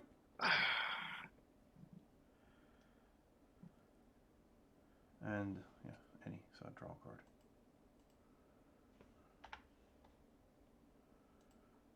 card. Pierre will say under his breath, "Into the merde," and then he'll all-out attack. Into the merde. Exactly, into the merde. Into the merde.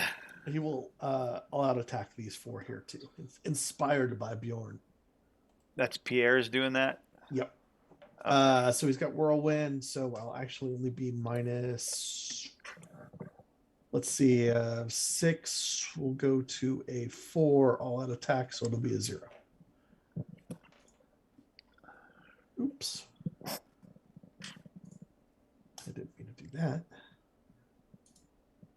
Submit. So yeah, he's 16, so.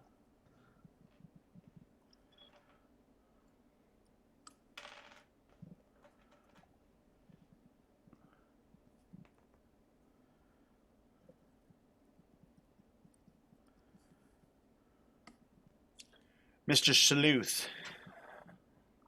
I will fly over and I will just. How high are you flying? Well, I'm not going way up in the air. I'm just flying to him and back, basically. I will go attack this first one, and then kind of. Which first one? Sorry, over here. Let's see. Help if I. There we go. Okay. I'm gonna go over and give him a good old brass a knuckle to the face. Okay.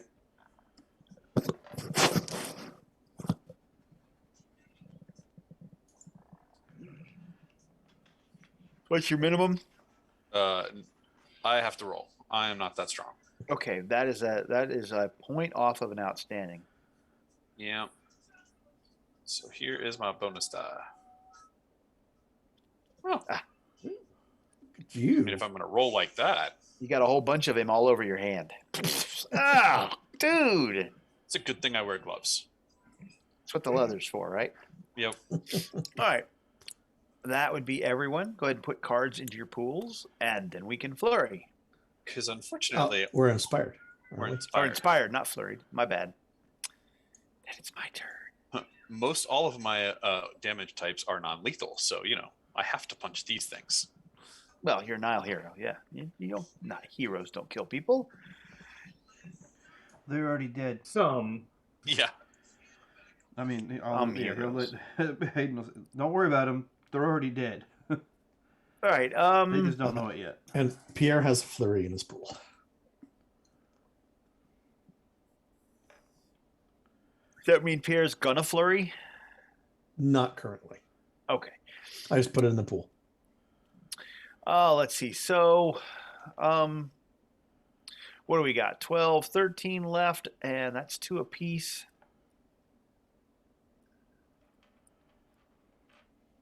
It could have been worse.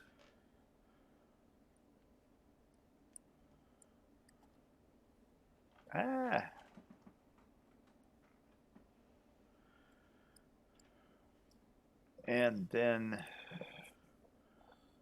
/R 3D5. Aiden.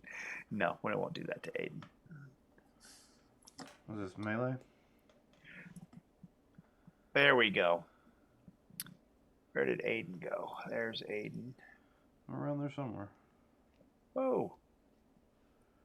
I don't know what that shit was, but let's cut that out.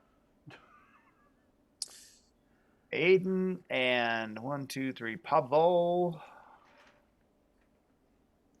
Where did Pavel go? There's Pavel there. Right by Aiden. Yep. And Bjorn. Those are where the extras end up. And that's important for reasons.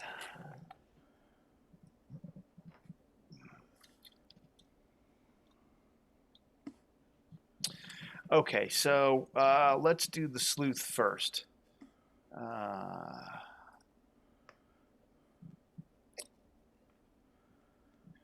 Two of them attack you, sleuth. How's a 10 on your unarmed or melee? That is a miss. Okay.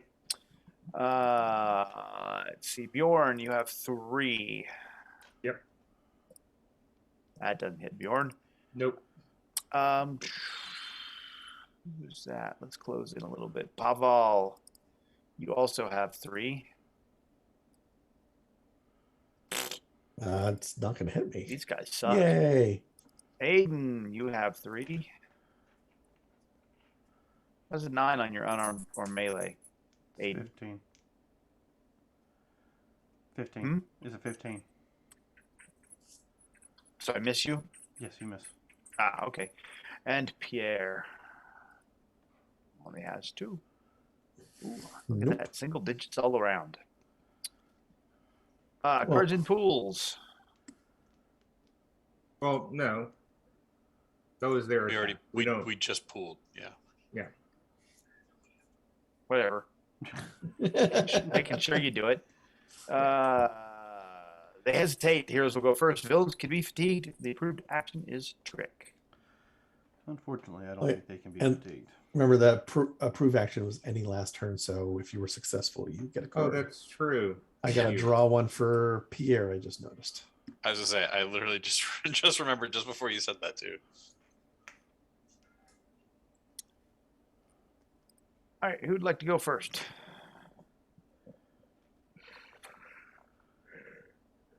Sleuth, do you think you can handle both of those, or do you want me to come and take one of them out?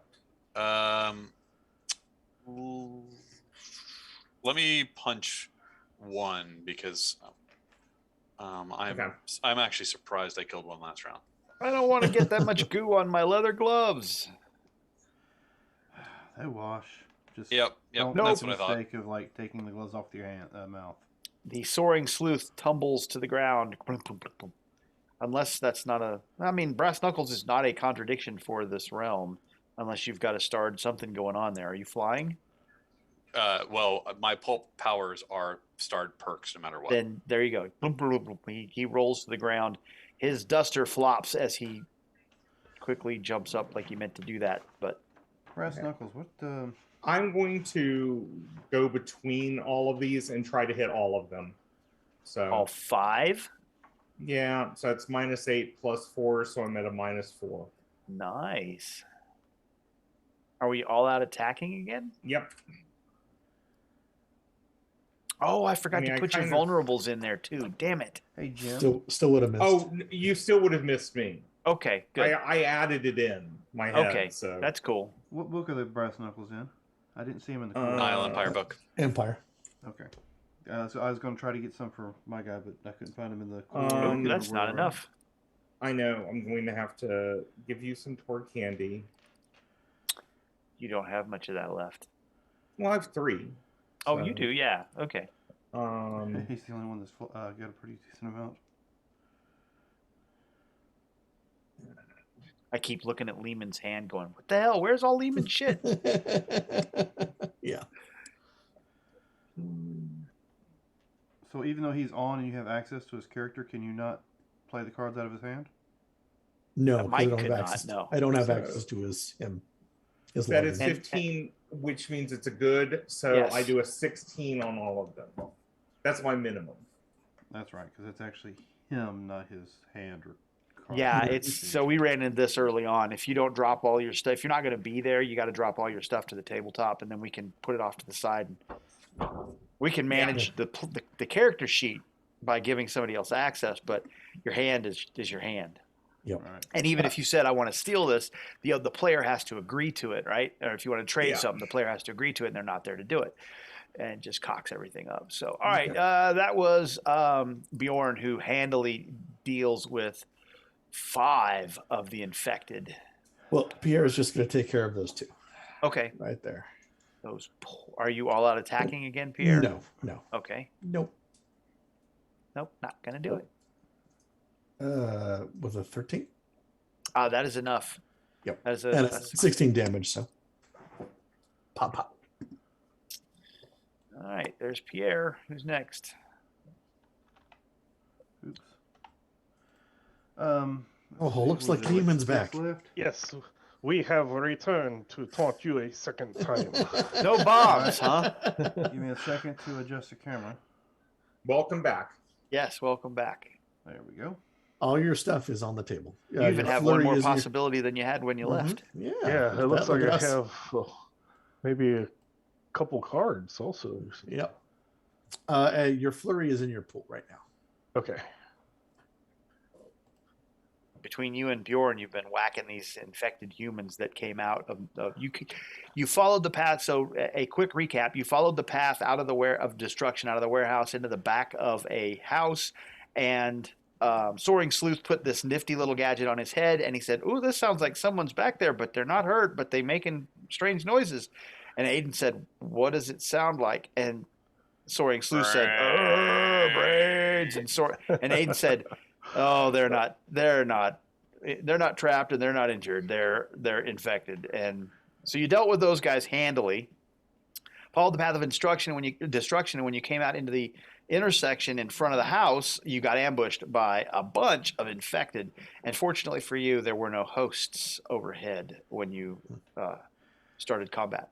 And it sounds like they're combating elsewhere as well. Yeah, and I forgot to mention, periodically you're hearing gunfire, and you recognize it as church issued God meters. Okay. So and you've alerted them that it's all church police probably fighting off similar encounters. And I gave you props, Lehman, because you put down what adventures what cosms you've been in, what adventures you've been on. Oh, okay. Since you've been in the Living Land, you know what an Adinos is. Yes. And in the trailer, there looked to be like skin samples that were skin samples from Adinos. And you like, hey, that looks like Adinos skin. And you noticed that. And because you wrote it on your character sheet, Mike was able to say, hey, he does know what Living Land is. So, okay. Exactly. So he knew the thing. And now you're just dealing up with these guys here. So let's see. Sorting, Sleuth, Aiden, and Pavel are left. Sleuth went. Yeah. Pavel and Aiden. Did you reconnect, Jim? I disconnected on my go. Oh, that was this round? That was this round. Yep. Still this round. I went first. I went first to try to punch one out so that that's right. You did. That Born wouldn't have to kill 5, but that's that Born went ahead and showed herself up anyway. Yep, Aiden, Pavel. I guess I'll go with 3, so it's going to be a -4 for the attack. Unless you want to go full all-out attack and get very vulnerable. Pistols. Never mind. I don't have the brass knuckles like Jim's got because I couldn't find them. When we go home, I show you Guy. Take path I'll of the gun. actually ask for them when we go back home. I mean, sure, they're easy to get. Yep, shoot them up. You're gonna have to back up from those two, by the way, Aiden, which will mean pistols. Never mind. Yeah, I'm not using a long range rifle or anything. I'm using pistols up close. And what's your minimum damage? Minimum damage is currently a 14 before I roll anything else. That was an outstanding success. So you're fine. So that'd be 15 then. The 16 should be 3, Mark. He took out 3. Oh, did you do 3? Yes, I did. Oh, you did 3. All right. Well, feeling. Everybody looks at Pavel. Yeah, I guess so. Your turn. No pressure. Yeah, I know, right? Pavel will you either disconnect or you kill 3 or 5. There's no. I mean, don't pull a soaring sleuth. Just go ahead and knock them all out. Well, yeah, but Sleuth has an excuse. He's like, well, I was disconnected. I mean, what do you want? Pavel's going to back up, so he will become vulnerable. He will have the shotgun with the short burst and being in short range. So he's going to shoot all 3 of them. Okay. He'll be at a -4 because of that, and I've got my +4 for my bonuses in. Oh, and you rolled a 2. I did not disconnect. Do you want a second? I can't do that because I don't think it's in my pool. It is still going to malfunction, though. Oh, it will malfunction. That's correct, but I did not disconnect. Robert said he's got a second chance if you want to use that. That's funny. Well, Robert, you want to give me the second chance? Sure. Okay. Don't sound so enthusiastic, Robert. Oh man. Sure. You gotta lift the load on these chumps you're hanging out with. Well, I mean, it's hard. It's hard to lift these virtual cards and move them. Remember, I'm old. Hey, Robert, hold your right hand up in the air in front of the camera. Oh no! I was to say, is that it's worse. Just to keep your hand warm, or is that like for carpal tunnel or anything like that? Carpal tunnel. So there you go. That's why he's having issues. Can I second chance the second? Oh no! Actually, it's a. You're not disconnecting. Disconnect, but it's worse. Wait, you do disconnect, don't you? No, it's a second chance. No, you don't disconnect on an up if you roll bad. It's a fate. Right. No, you don't disconnect when you roll on a favored, not a second chance. Oh, second chance is a whole brand new roll. Chance is still I'm disconnecting then. Yes, you are. See, I told you. You have 2 options: Lord. kill 3 to 5, or disconnect. He's not wrong. Lord. That is all of you. Go ahead and put cards in your pools if you haven't already, and then I get to reconnect if you haven't. Yeah, I'm doing that right now. And you're very vulnerable, or you're vulnerable. I'm vulnerable. Yes. Vulnerable and disconnected. How nice. And I believe my power would go away at this point because I'm disconnected, so we would also lose the awareness. Oh yeah. So we lose the two. And those were yours. So you know what? Yeah, but it's just. I'm sorry, but it's your turn in the barrel. Well, unless Pierre wants to use the flurry and kills these last things for us.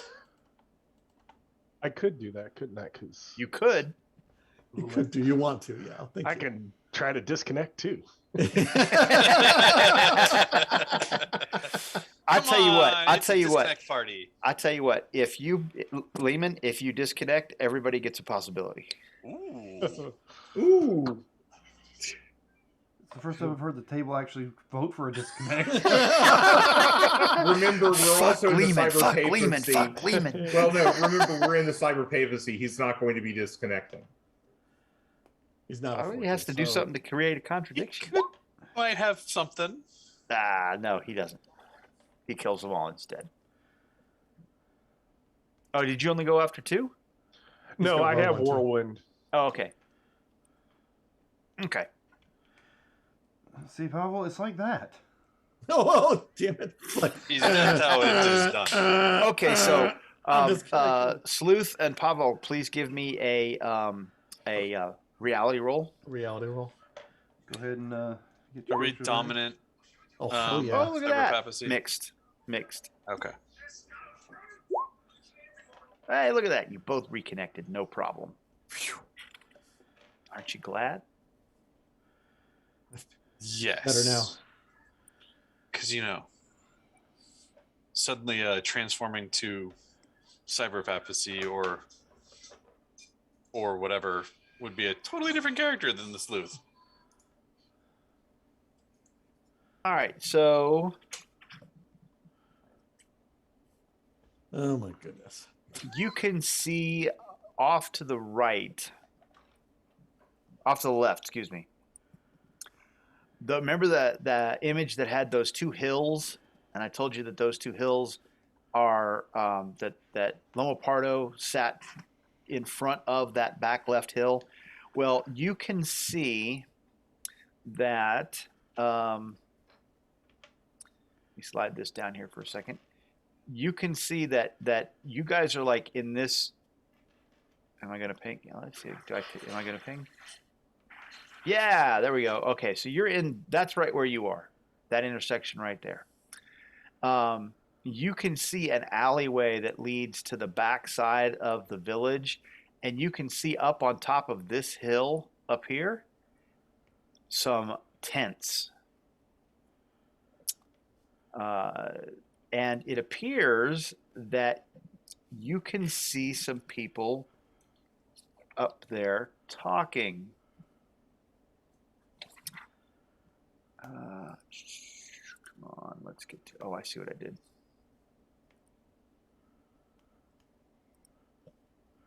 Oh, yeah, I showed you that. Good, they're talking. They're not running and screaming or anything like that. Which means whatever we're here we chasing go. is So not there yet. you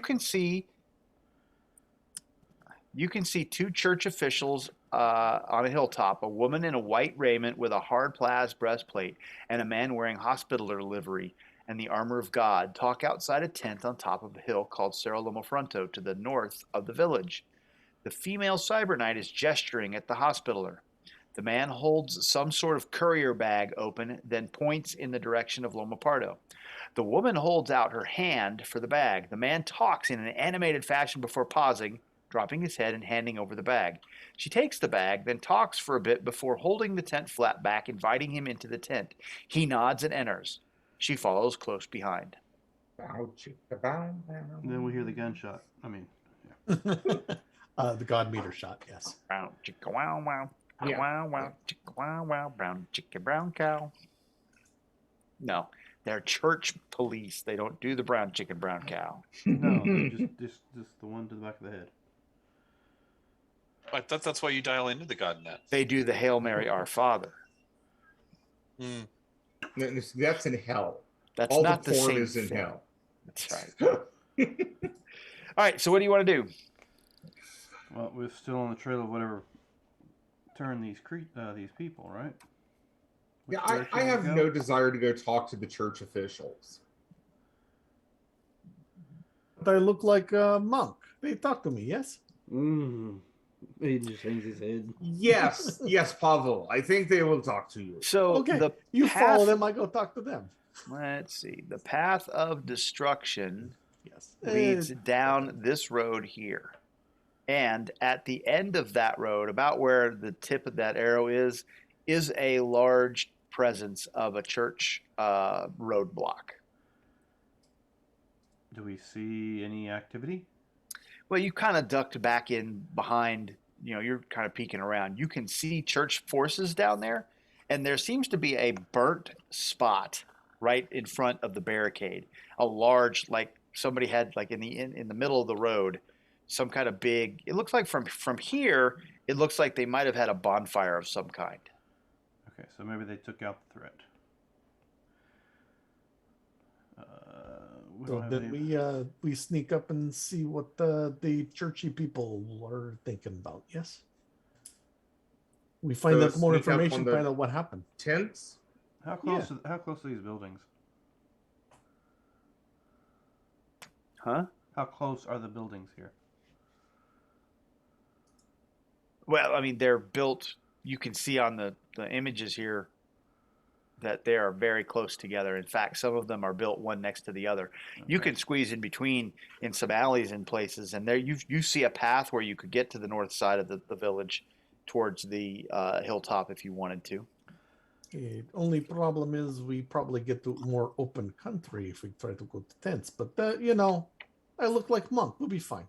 So, using the scope from the barrack, can I just look down there and see if I can see what that burnt thing in front of the police is? It is, in fact, not a bonfire. It is charred remains of people. Does any of them look lizard-like? That we can tell? You want to give me an evidence analysis through the scope of your Barrett? I'm going to give you a -2 for having to do EA through the scope of a Barrett. Yeah, this will do no good at all. I'll be fortunate if it does. You got this. You're fine. Yeah. Hey, you are a positive number. It's good.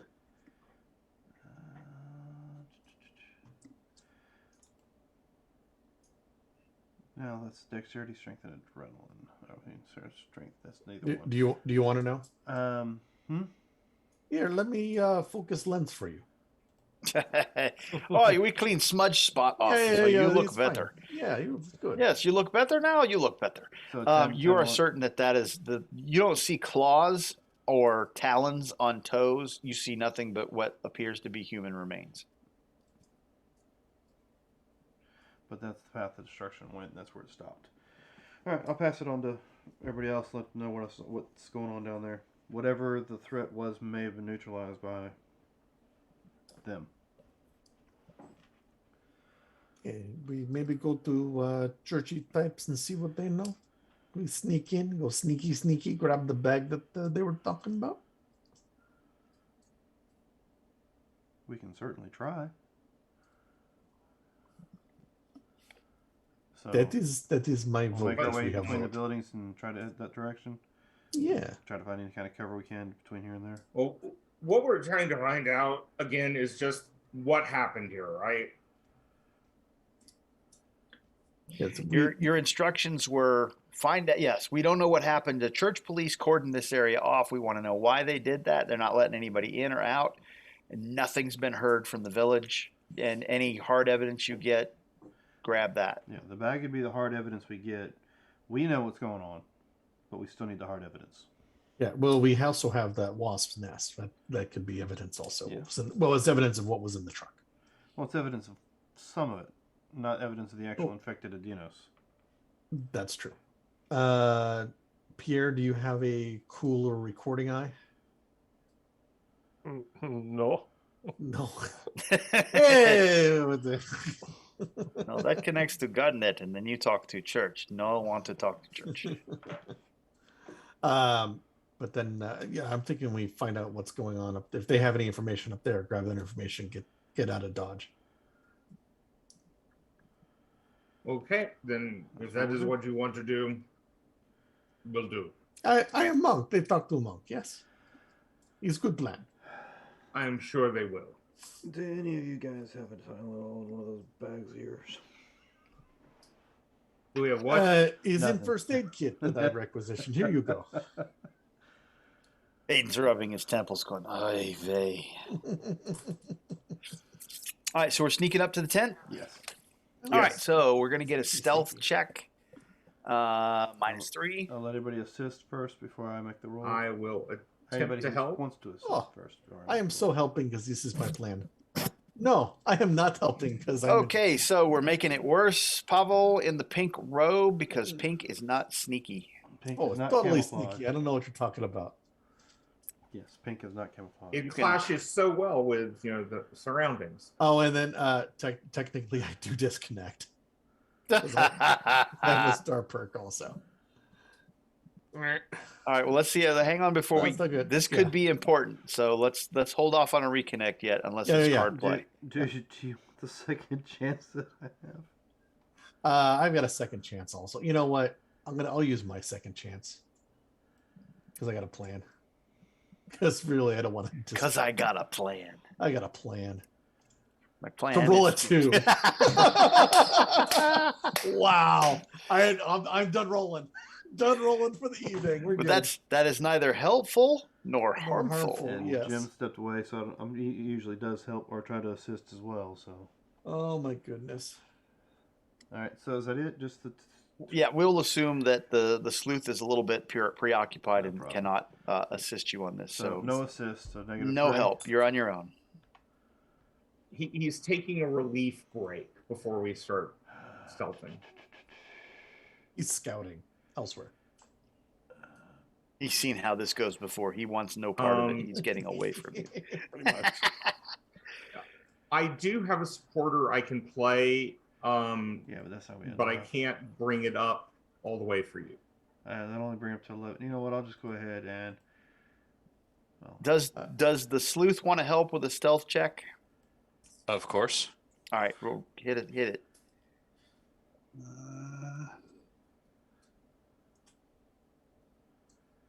Nope.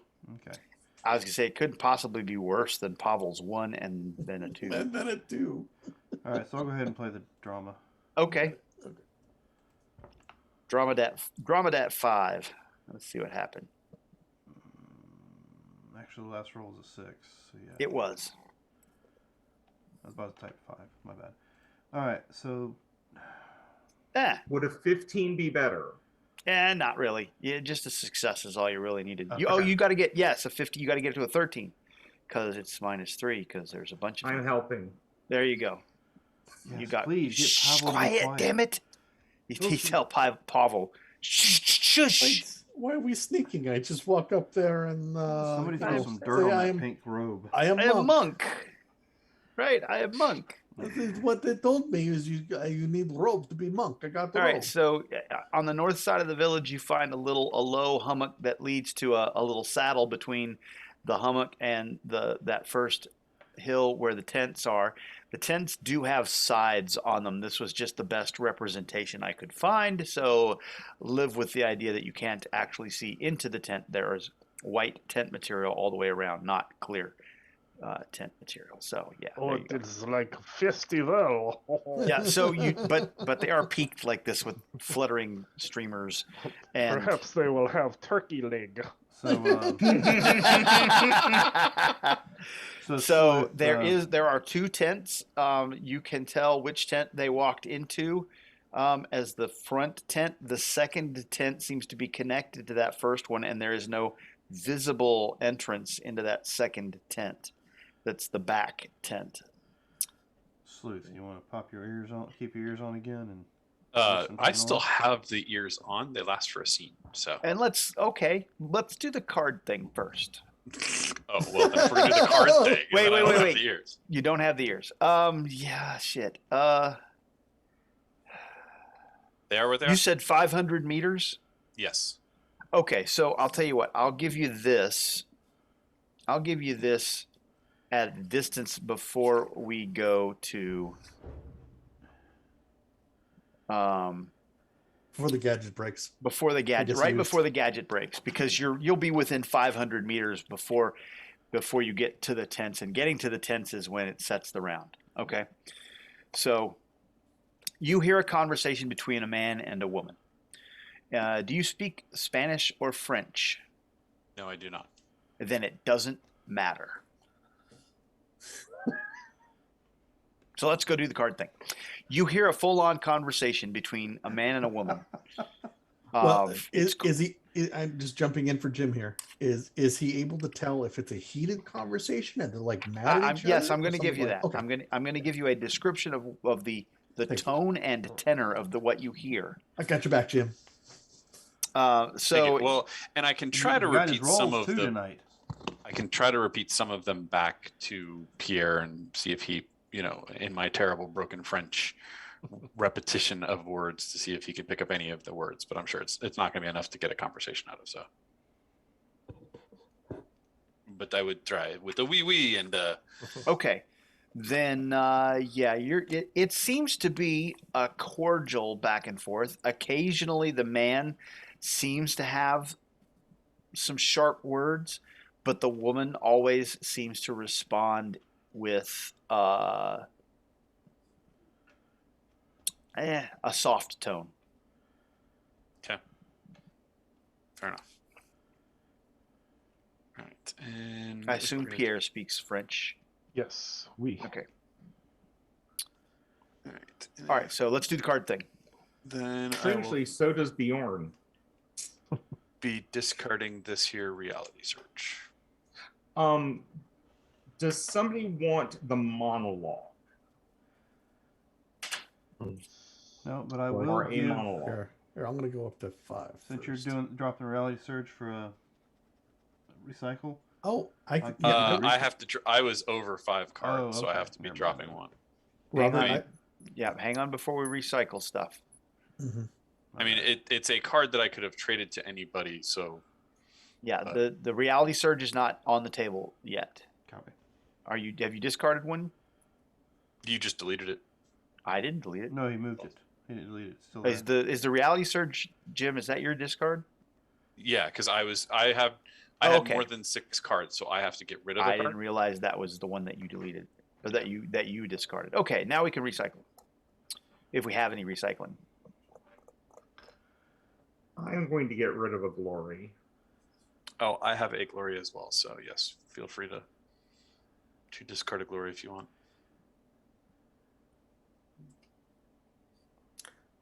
Does someone want to give me the glory since I still have that leadership? Oh, well then yes, I will certainly trade it to you. I will give you this card. Does somebody want to reconnect for something they're trying to get rid of? Pavel. I need it. Here, Dan. I'll give you this. Normally, that's my card. There you go. Okay, what did you just give me? These heal yourself with a wound. I'll hang on to that because I'm sure I'll probably need it. The strength test. So I'll keep what I got. All right, we good? Yeah. Yep. All right, do we want to make a potty break? Sure. Do that, okay, let's do that. All right, ladies and gentlemen, we'll be back in about, what do we say, 10 minutes? Yeah. So don't go far.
All right, and we're back with some sneaky to get up to the tent.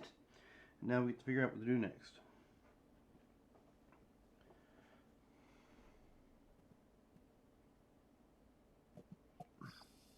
Gentlemen. All right, your cue. yeah. So Yes. yeah, so you've managed to close the gap, and you've gotten up to the hilltop. You are within there's some. This is a low gully that leads you up around to the backside of that hill, and some trees and whatnot. You can get to the tent if you feel like crossing the distance, and you've noticed that the hosts seem very intent on the village and not so much on the hill. In fact, most of the church forces are avoiding the hilltop at all costs. It seems like they really don't want to come up here. Occasionally, somebody comes up that way just because they have to. They say something, they go away. What would you like to do? So we check out the back tent where we know they are not at first. Well, no, they're connected. It's one full tent, pretty much. Just looks like two separate tents. Well, it's clearly two tents connected at a point. You don't know you don't know what the inside looks like, and you can hear them talking in the front tent. Well, we can always sneak around back and cut a hole in the tent if you guys wish. Seems a reasonable plan. Sounds good. Guess that's what we'll do. Okay. What would you like for us to do? So you cut a small section of the back tent away and can slip inside. And real quickly, is anyone not going in? Well, Robert's not spoke up yet, so I don't know about him. I think we're all going in. There we go. Okay, so we're all in the tent. A small section of the back of the tent is walled off from the same heavy canvas exterior tent walls are made of. There's a gurney with what appears to be a shrouded corpse on it, a small field desk, and that has an instrument tray on it, as well as a closed laptop computer and a small blank notepad of sticky notes. Across from the gurney is a coat rack with 4 white lab coats sealed in some kind of thin plastic, goggles, and a set of headgear with a camera attached to it.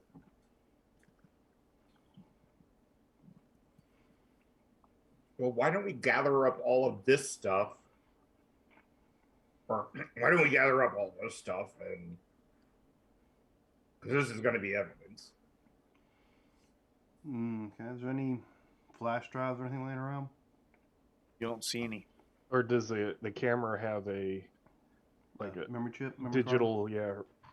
Whatever type of chip, whether it's a SD or more Pierre, you recognize that this seems to be a Bluetooth. It's beaming directly to something, presumably the laptop.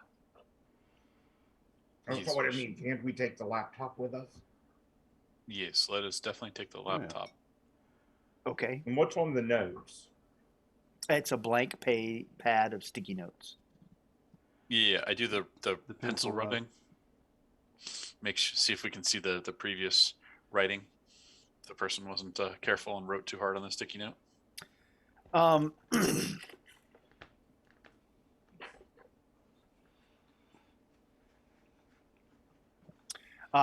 It seems to be written in French. If you show it to Pierre, whom I assume, I think I said this already, Pierre speaks French. It's notes about incision lengths and things of that nature. Nothing terribly amazing. Bjorn is going to look under the sheet that has the dead person or dead thing. Shrouded corpse. Thank you. No. Do we have any means to take a picture? I wrote this with you in mind, Robert. Curiosity gets the better of you. You pull back the shroud. The corpse underneath is that of an Adinos from the Living Land. A rock-shoot spear lies by his side, as does some sort of fetish with a small dinosaur skull at the end of a stick. It has claws and bones tied to it crosswise, the length of the stick, down to where the grip is wrapped in leather worn smooth. The fetish isn't the most notable thing about the corpse, though. As the shroud is pulled back further, it reveals the creature's skin is pulled taut over every inch of the body. So tightly, the musculature and bone structure are clearly revealed. The eyes of the creature appear to have been crying some kind of black sludge or slime as streaks of crusty, dried blackness run down the Adino's cheek.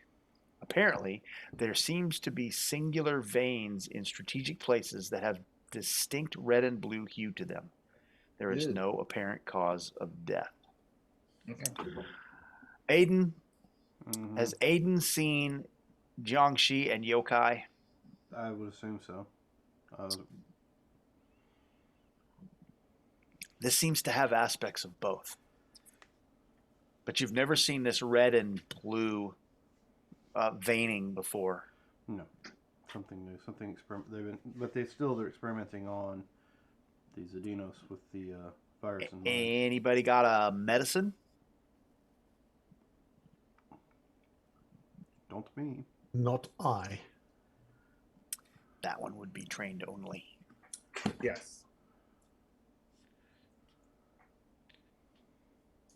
And he's dead, Jim. What about science? Would science work for any of this? Or a scholar. Or reality. I mean, since it's red and blue, is there something reality-wise about these things? You really need a medicine. There is definitely something reality-wise. You know, if you want to give me a reality roll, Bjorn? Okay. Yes, I am. I'm just making sure I have everything up correctly. Okay.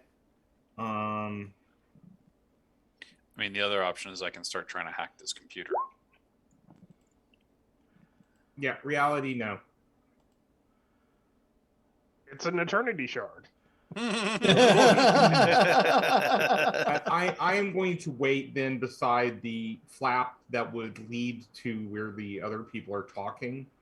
You can hear them conversing. I'm going to just stand there in case they come in.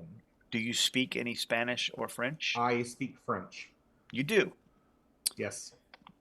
Bjorn is European, so he speaks a couple of languages.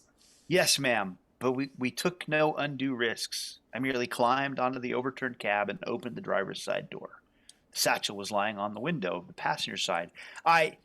Yes, Fernando, it seemed like no risk at all. But what would have happened if one of those unclean beasts had shambled out at your charges? Cardinal Esteban sent us elite troops, Paladin. They would have acquitted themselves well, as they all have up to this point. Up to this point, the woman says. What is in the satchel, ma'am, if I may ask? Some kind of star symbol. See what you make of it.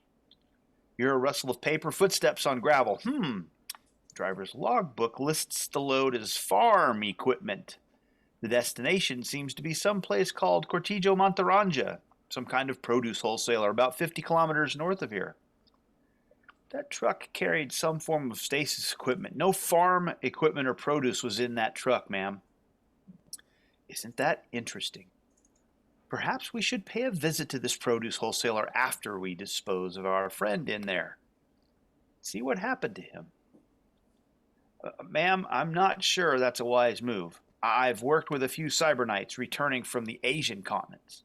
Their tales of virus-infected humans match the appearance of that thing in there. I think we should handle it as a contagion and let the hospitalers take care of it. Perhaps you're right. Do you think there's any risk to us? Not as long as it doesn't bite us and stays dead. Stays dead, you say? Is that the Christ, that it will resurrect and pronounce judgment on our sins? Ma'am, the knight said cyber knights say a great many things, and sometimes they do penance for lying, As you say, ma'am. So, let's go have a look and evaluate the risk for ourselves, shall we? I'm trying to move everyone out. Okay, so as you try to move everyone out and fail. Yeah. But that's also why I'm next to this flap, so I can hit whoever comes first. It's one of those things where you turn just as the flap gets you're like, you got it, and the flap comes back. Yeah. Well, the Delphi Council lackeys have finally made an appearance. It looks like you're going to get some more battle experience on this mission, Fernando. Be a good lad and alert the captain we have visitors up here. Now, would you heretics like to confess your sins before we administer last rites? This, by the way, I'm hitting Fernando. This will be a dramatic scene. Okay. Maybe. We'll see. So let's arrange ourselves. Are you going to be immediately flipping a card? I am. Okay. Because, it's a pretty blonde. I'm a pretty bat. I was going to play a card. Isn't that Mike's move? Yeah, that is not only Mike's move, but Mike is not moving with that. Mike discarded that one. I do. Let's see. Bjorn, let's get on the right layer and put Bjorn over by the tent flap. And you guys were just kind of milling about back here, so it doesn't really matter. The distance is irrelevant. You're within 10 meters of everybody. So that also matters as far as blast radiuses are concerned. So. Mm-hmm. Let's go ahead and flip that dramatic card, shall we? Yes. Look out! The villains will go first, and then the heroes can be confused. The approved actions are attack. Oh, this is the worst time for that card to come up. Damn it. Or the best? I think it's the best time. Yeah. Where should we put this? Top or bottom? Top left, maybe? Top left, okay. There's nothing up there map-wise, so... that we can see. As far as you know. All right, so I got to go find this. Let's see. By the way, there is the conversation that you just had, or that Pierre and Bjorn overheard.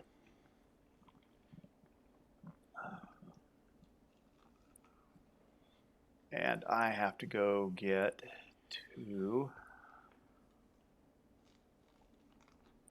that one. And where are you, Paladin?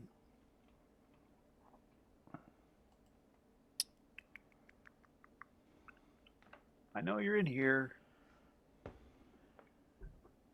There you are. Cyber Knight, Sarah Morrow. Excellent. All righty. The villains go first. Excellent. I know nothing about any of you.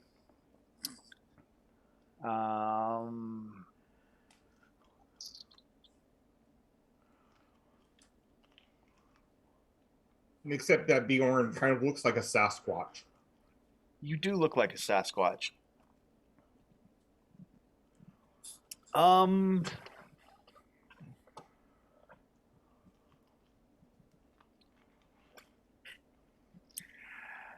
Let's see. I got a Nile Empire hero. Aiden is Core Earth. Aiden's Pan Pacifica. Mm-hmm. Mm-hmm. Yes. Well, he is, but he looks like Core Earth. He's just a guy in a suit.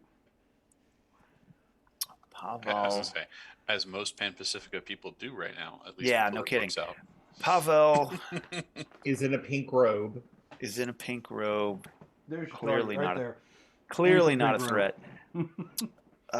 Pierre. Oh, Pierre.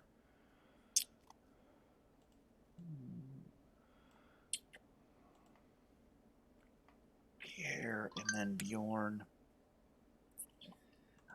I know what I know. And I know what I know about you guys. What do I think about this? So he is going to... Yes. Bjorn. Yes. Fernando is going to mind control me, and is this mind or spirit? It's a will spirit, and I'm putting a possibility on that. Okay. Because right now you are just at my willpower. Yeah, I need to be better on that.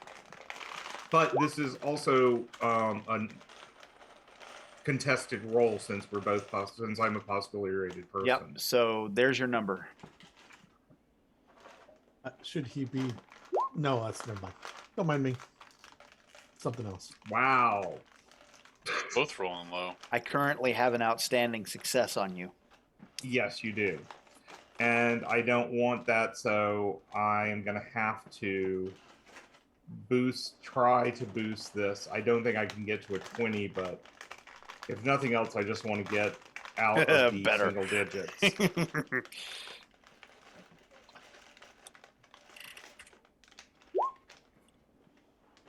Okay. It means you have a good success on me. Not with a result of a 10. You have a 20. I got a 20. That's an outstanding. Oh, It's 10 excuse higher. me. Yes. Yep. You're still an outstanding, so the possibility was wasted. I don't know that Okay. it was wasted. I mean, I would have played it. I would have. Yeah. I'm not gonna. Okay. I'm not gonna give up on that just because it's a high number necessarily. How does he have mind control? That's interesting. Isn't it though? So let's see.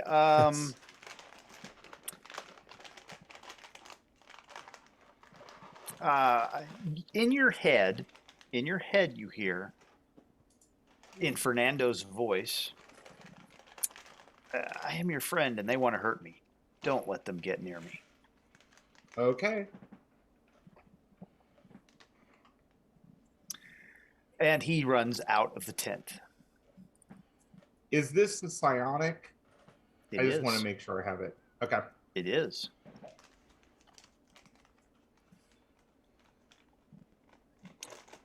And then Paladin Moreau manifests her Sword of the Spirit, and she strides up to you. Oh, that sucks. She doesn't know. She strides up to you, and because you're right there, Bjorn.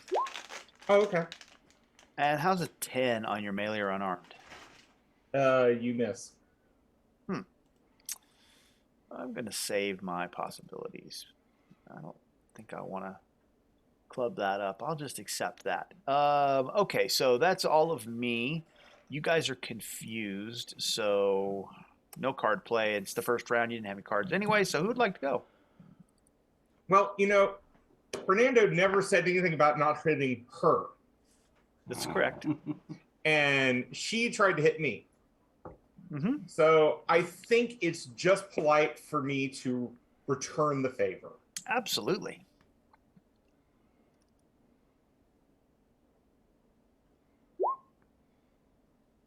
You are 13. short 1. Excuse me, you're short 3. Yeah, I'm not gonna try to spend the possibility on this one. Okay. So You're just gonna let 13 stand? I'm gonna let the 13 stand at this point. All right. Who's next? Pavel will put up awareness. And everyone should get a +2 to your physical.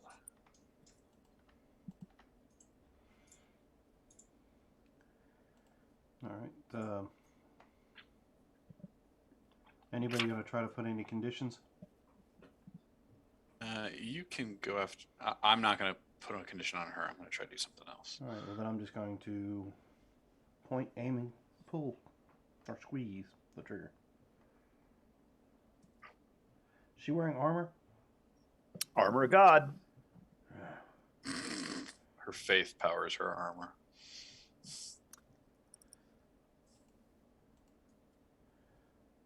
Okay. Well.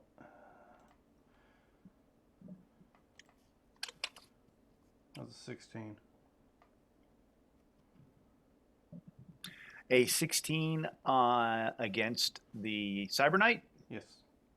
So high or low? Oh. Forgot he was in the way. Oh, High or low? It's your call. You're the target. Robert? Low? Nope. okay. So let's roll the 1d2 to see. Do you want the 1 or the 2, Robert? Oh, 2. You're shooting Robert. Okay. Okay, so 16 hit Robert? Yes, it will hit me. It's a standard. All right, well, since it hit you, I'm not going to add anything to it. That'll be 13 points. I actually take nothing. Not even shock. What's your toughness? 18. Oh, so you're the new Crag. No. You take 1 point. You take So you 1 take point. Oh, that's you gotta, right. I do take 1 point. You can take 1 sorry. point. You got to be 6 to get to 0. To 0. But that's still cool. Welcome to Crag's world. Well, I have 18 toughness and 13 shock. So. Yeah. So how does it feel, Dan, shooting somebody else in the back of the head? Well, it's not Jim. So. Yeah, it's not Jim. But Okay, it's still that's quite fair. good. That would be just perfect, right? Too much irony. Yeah. All right, that's Aiden. Who's next? All right. So the other guy ran out the tent, you say? So that hit. You ran out of count the as back a tent, success? the workroom that you're in. Okay. So I would like to fly after him. And Bjorn is just going to say, "No, don't go after him." So you have to.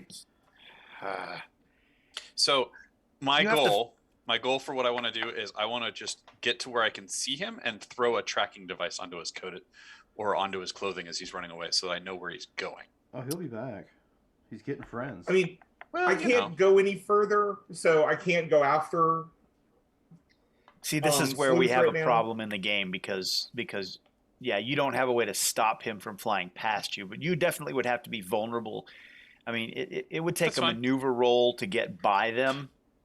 If you wanted to try, she and Bjorn are filling the passageway, the tent opening between the two tents. Sure. You can I'll you give you can a see text. through it, and if you want to throw something aimed at Fernando, it'll be like he's in melee with the other two, and so we'll do that whole thing. I'll pick high or low for Fernando, and then we'll go 1, 2, 3, and so you may or may not hit him depending on whether you're on target or not. If you want to make that attempt. Or you could maneuver and then do it. Yeah, I mean, I would try to maneuver past the two of them so that I can at least throw something at him. Okay, so you're gonna maneuver past them, and then you're gonna make a missile weapons attack. So you're gonna be at -2 for the multi-action, and the small thing you're throwing has got a tiny range increment. So you're gonna put -2 on that for range. So you're -4 total. Okay. And you'll be in the other tent on the other side of those two when you're done. How's that? Sounds good. And I will roll on my missile weapons because I am. There you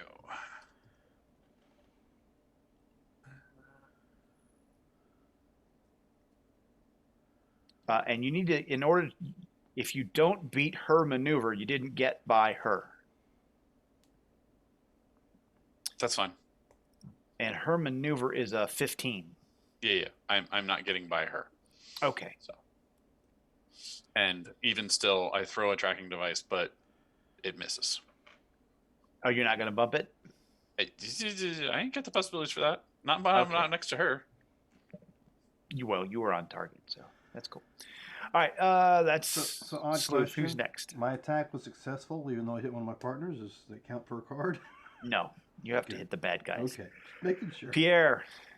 So I'm assuming where like the Soaring Sleuth and Bjorn and the lady there are all congregated is pretty busy. So I will activate my rapier and say I was going to say on guard, but he went on foot. And cut a hole or go through the hole that we went through, and I want to run and try to go to the other side where this guy was running. So so you want to cut a hole through the tent? Or go through the hole that we had already cut, depending on how big it is. Well, that's behind you. The hole you cut was behind you to get into the Okay. tent. So you want to cut a hole in the wall, go to the front tent, cut another hole in the wall, and go into that tent, or go around all the way to the front?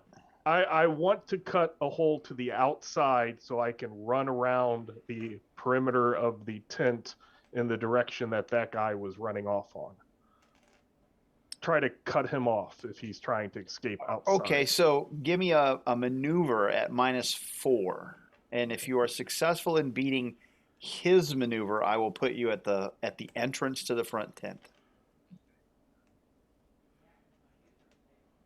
Let me. You need a 10. Why did that not do something?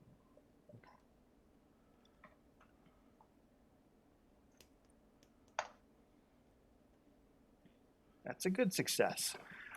So does Pierre want to? I'll even give you the maneuver results on that. Do you want to make him very stymied, very vulnerable, or stymied and vulnerable?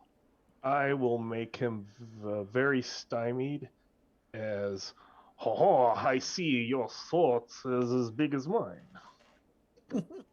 He is shocked to see you at the front of the tent, which is why he's very stymied. You shouldn't be there. Why are you there? And that's all of you. That is inconceivable. Cards and pools. We'll flip another card.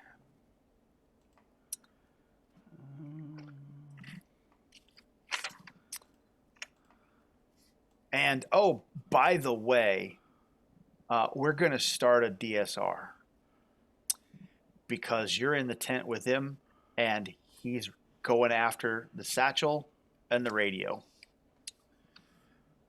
So here's what you have in front of you.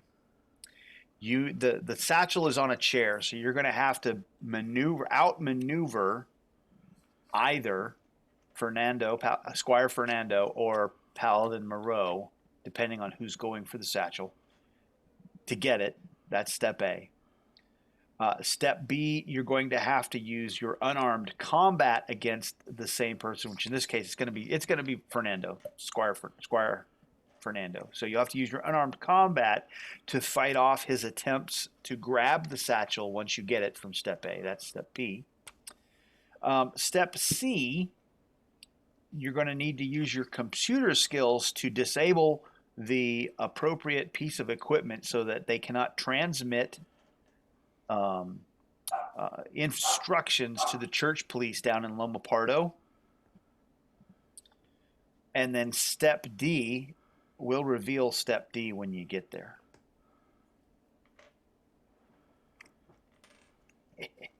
All right, so it's doing it again. Since we have a DSR, yes, I'm just going to drop down this nice little card. Oh, do you have the I'm favored on all DSRs the scene thing? That is correct. Oh, dang it. All right, so time for action. The villains will go first, and then the heroes will flurry. The approved actions are attack and trick. There's an A on the card and a C. Hey, Mark. Yep. Up to you. But now that I've maneuvered and tried to get past her, and we're obviously in close contact, maybe she feels a little nicer about it.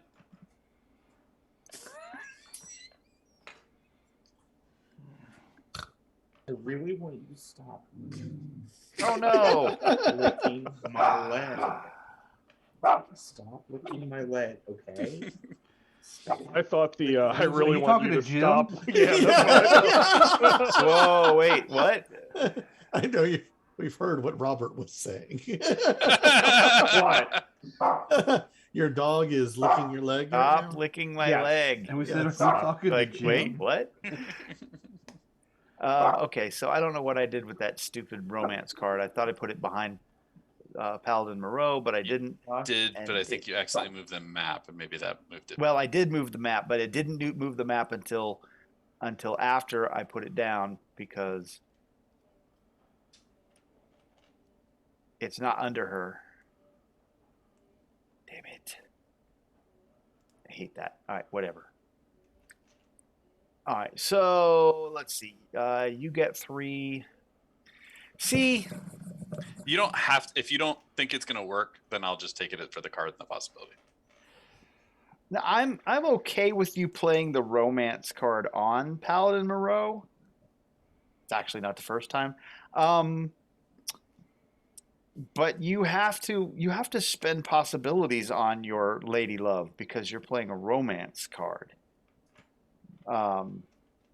This is a knife that cuts both ways. You can't put the romance and get 3 possibilities and not protect her.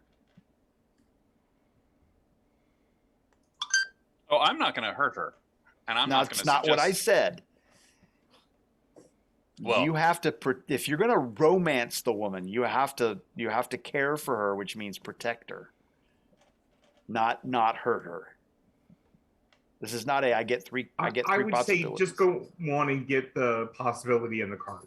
Okay, that's an easier way to do it. That's what I'm telling Jim to do. I'm saying, Jim, that would be the easiest. Because honestly, I am going to more be going after the satchel as well. Okay, I'm not gonna. Here's the only way to truly protect her at that point is BVP. Or spend possibilities to soak on her behalf.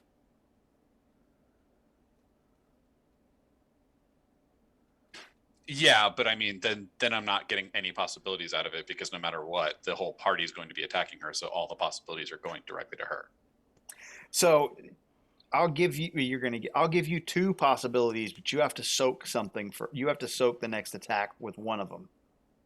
It gives you 2. Okay. Well, I mean, if you're going to do that, then you can just say give me 2 and give her 1 because she's going to be soaking on her own roll.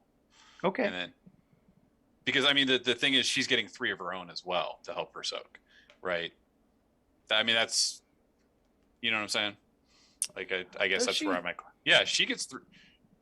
No, romance. No. Romance just gets you 3. So then you want to give me 2, give me 2 and give her 1 that I would spend for her to soak, but basically she can use it for soaking. Okay, so there's 2 for you, and I'll just bump her number by 1. Yeah, that's fine. Okay. And obviously I will be telling the party that she is not the target. You can't hurt her. Oh, no. Yeah. Hang on, let me make a note. This is sleuth romances. A note on mine as well. What is her paladin? What is her name? Paladin Cyber Knight Sarah Moreau. She's Paladin Cyber Knight Sarah Moreau.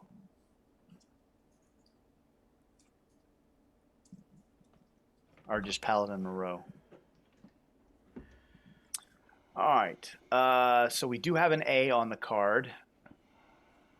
And the villains go first. So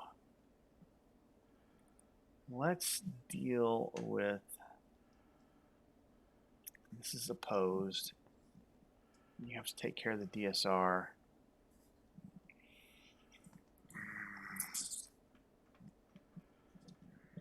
I've got to hold my mind control on you.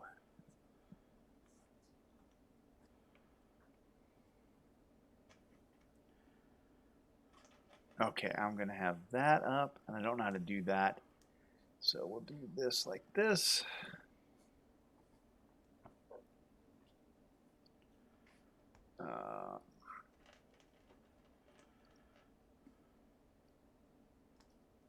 Which means this is going to be...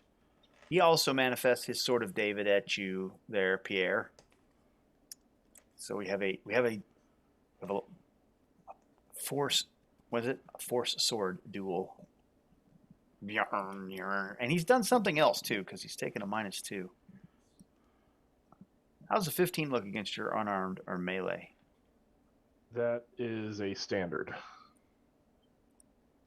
You may enjoy 15 AP2. Okay, 2 shot. And he did something else. All right, so she is standing there with Bjorn.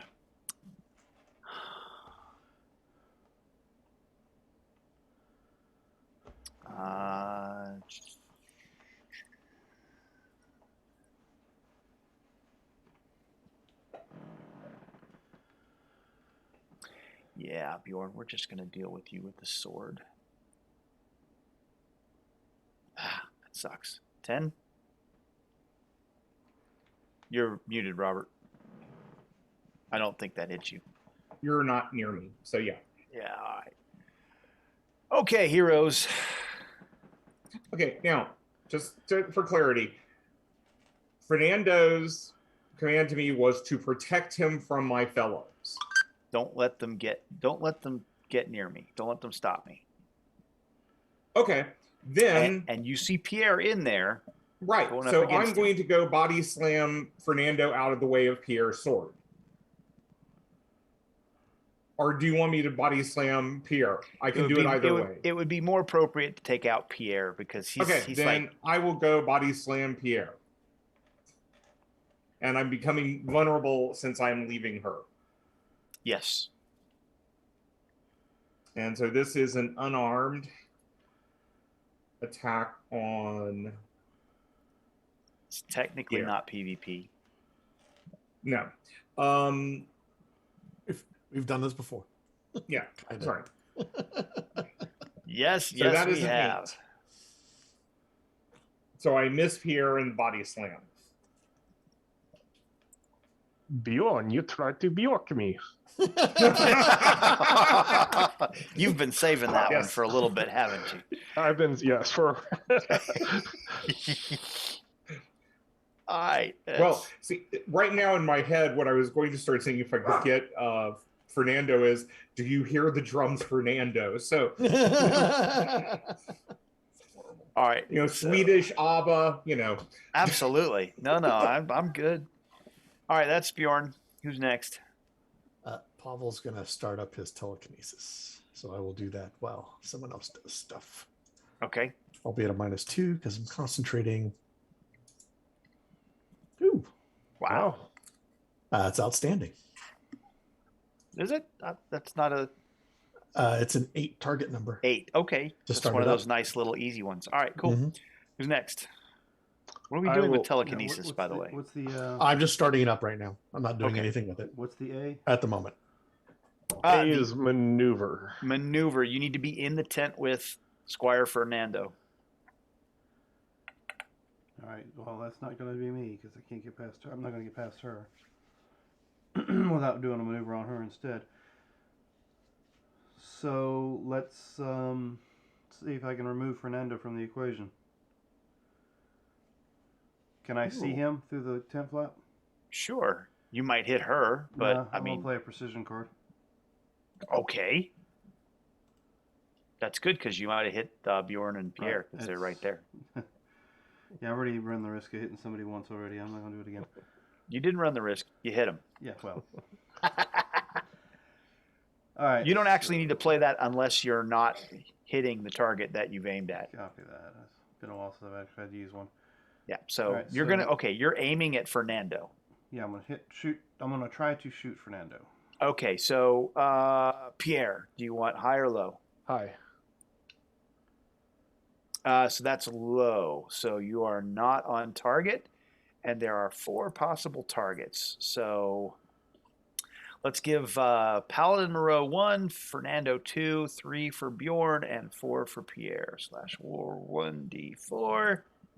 You have hit Paladin Moreau. Go ahead and roll your attack. Well, at least it's not one of my party members. What are you doing, Aiden? Why are you hurting her? There's no need for this. We have better things to do. I'm sorry, my lady. He's attacking a woman. The second one out. He's not a gentleman. No, in war, in conflict, there is no such thing as a lady. Oh, that is a good success. You are 3 off of an outstanding. Well,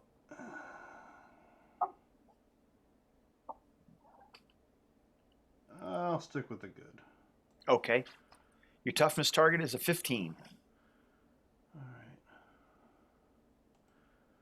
What's the fuck?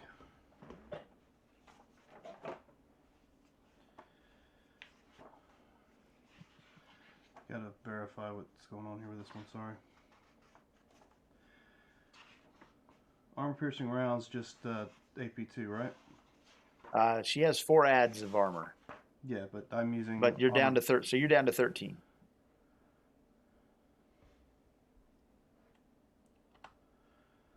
All right, I declare that off. 1 BD. 13. Just 2 shock. She'll take your shock. And I'll draw a card. Pierre, sleuth. I will attempt step A maneuver. Okay. So this is an opposed. Let me go ahead and set your number. Okay. Oh, fuck me.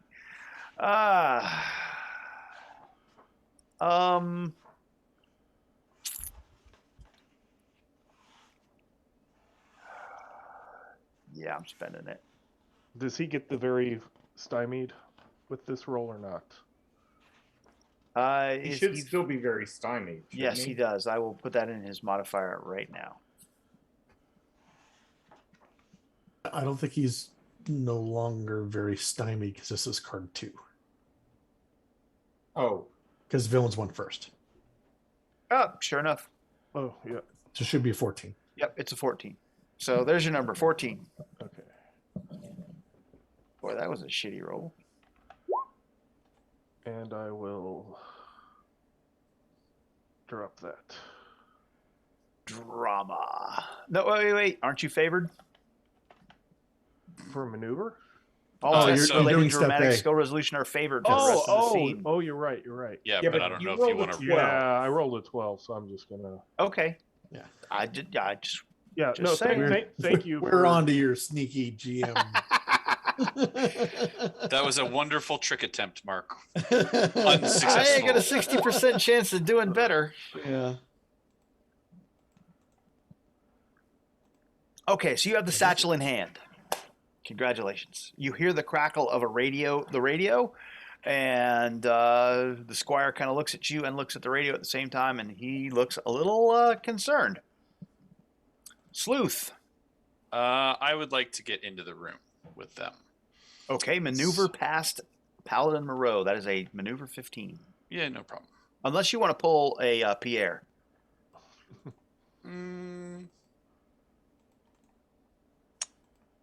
You know, actually, I will just fly through. I will fly around her, going out the door that the cuts that Pierre had made. Okay, what's your movement when you fly? My movement when I fly, I'm pretty sure it's my same speed. It's a lot, isn't it? I thought it was more. Yeah, I didn't get the enhancement to the fly. Oh, okay. So, I still have you disconnected. You're not. A hero may fly walking speed or rush 8 times speed, but incur the -2. Right. 8 times speed. So that's plenty. You're on this side. You swoop in through the door. Yeah, I don't want to make her look bad by, having her allow me to get past. That's fair. All right. But I'll be vulnerable because I did leave her. And we were definitely tussled up together. Hunching up on her. All right. Are you gonna do anything else? You still have an action. Pierre, how's your unarmed? I actually have an ad in it for some reason. Congratulations. A 10. Okay. Because basically, if he's going to go after that satchel, I don't know if you want me to hold on to it just in case, because I'm a little better at it than that. So. Play keep away. Yeah, exactly. But that's all I'm going to do. I'm just going to fly in there and look for the handoff for the satchel from. All right, so cards and pools, and now you may flurry. In that case,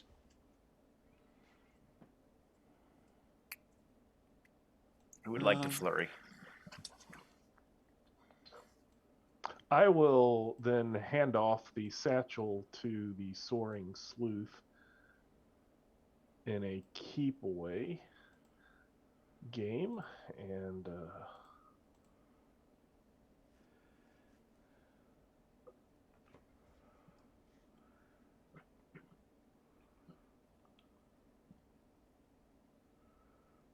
if I can then take a -2, then I will attack this guy.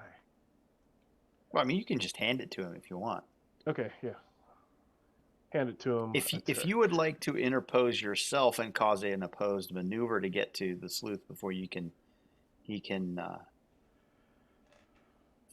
Yeah, anything to like help us hinder them is what I would like to do.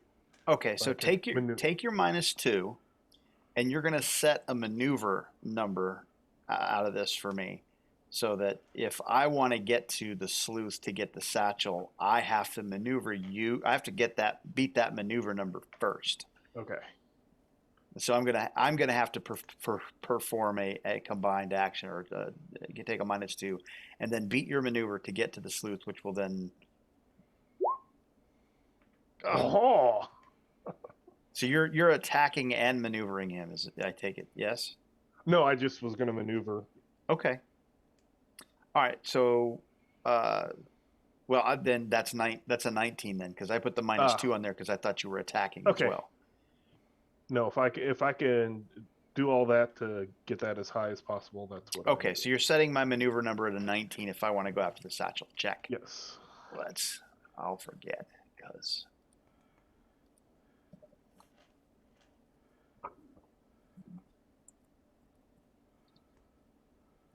All right. Who's next?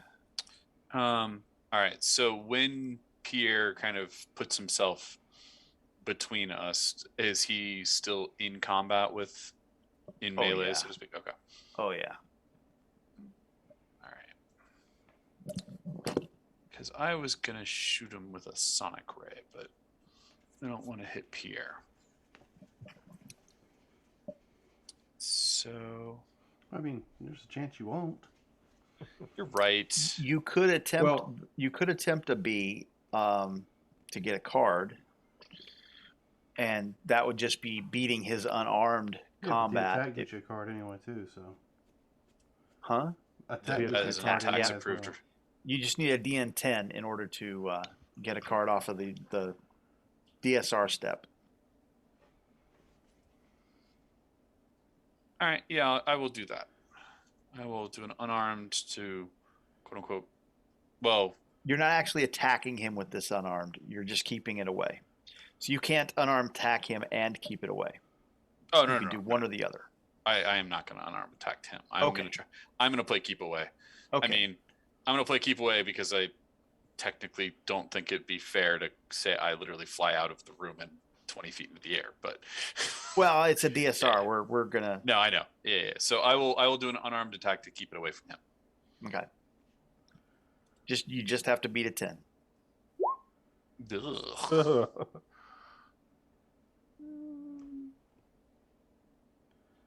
I will give you one of these. Well, you're spending a possibility to get a card? Yep. That's all it is. I know. Okay. I am fine with it at the moment.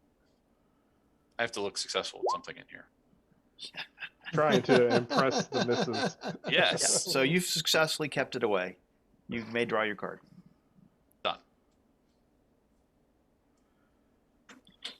Bjorn, Aiden, Pavel. I was going to let everyone else go first. Okay. All right. Well, Paul, what do you plan on doing?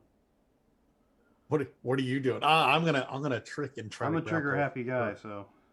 You want her vulnerable, or you want her stymied? Go with vulnerable. Okay, so Pavel's going to multi-action.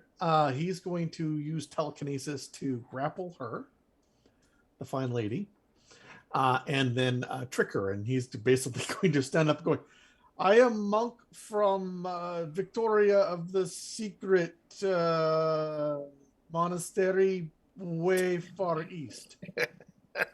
Blessings to you and Cyberpunk." Pistol just swerves over there, just wavers towards him a moment. No, never mind.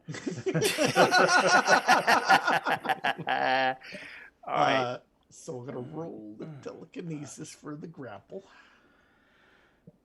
Multi-action. So you're setting a DN against my unarmed combat for this grapple, yes? Well, this or are you just beating her? I'm beating her to see if she becomes restrained. It's just okay. So your DN on her unarmed combat is a 14. 14. Yeah.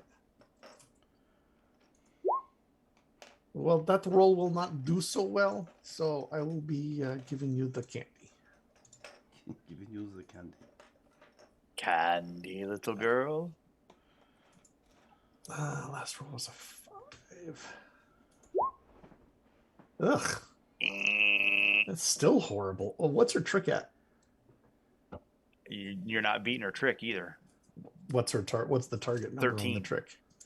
13 on the trick? Yep. Oh,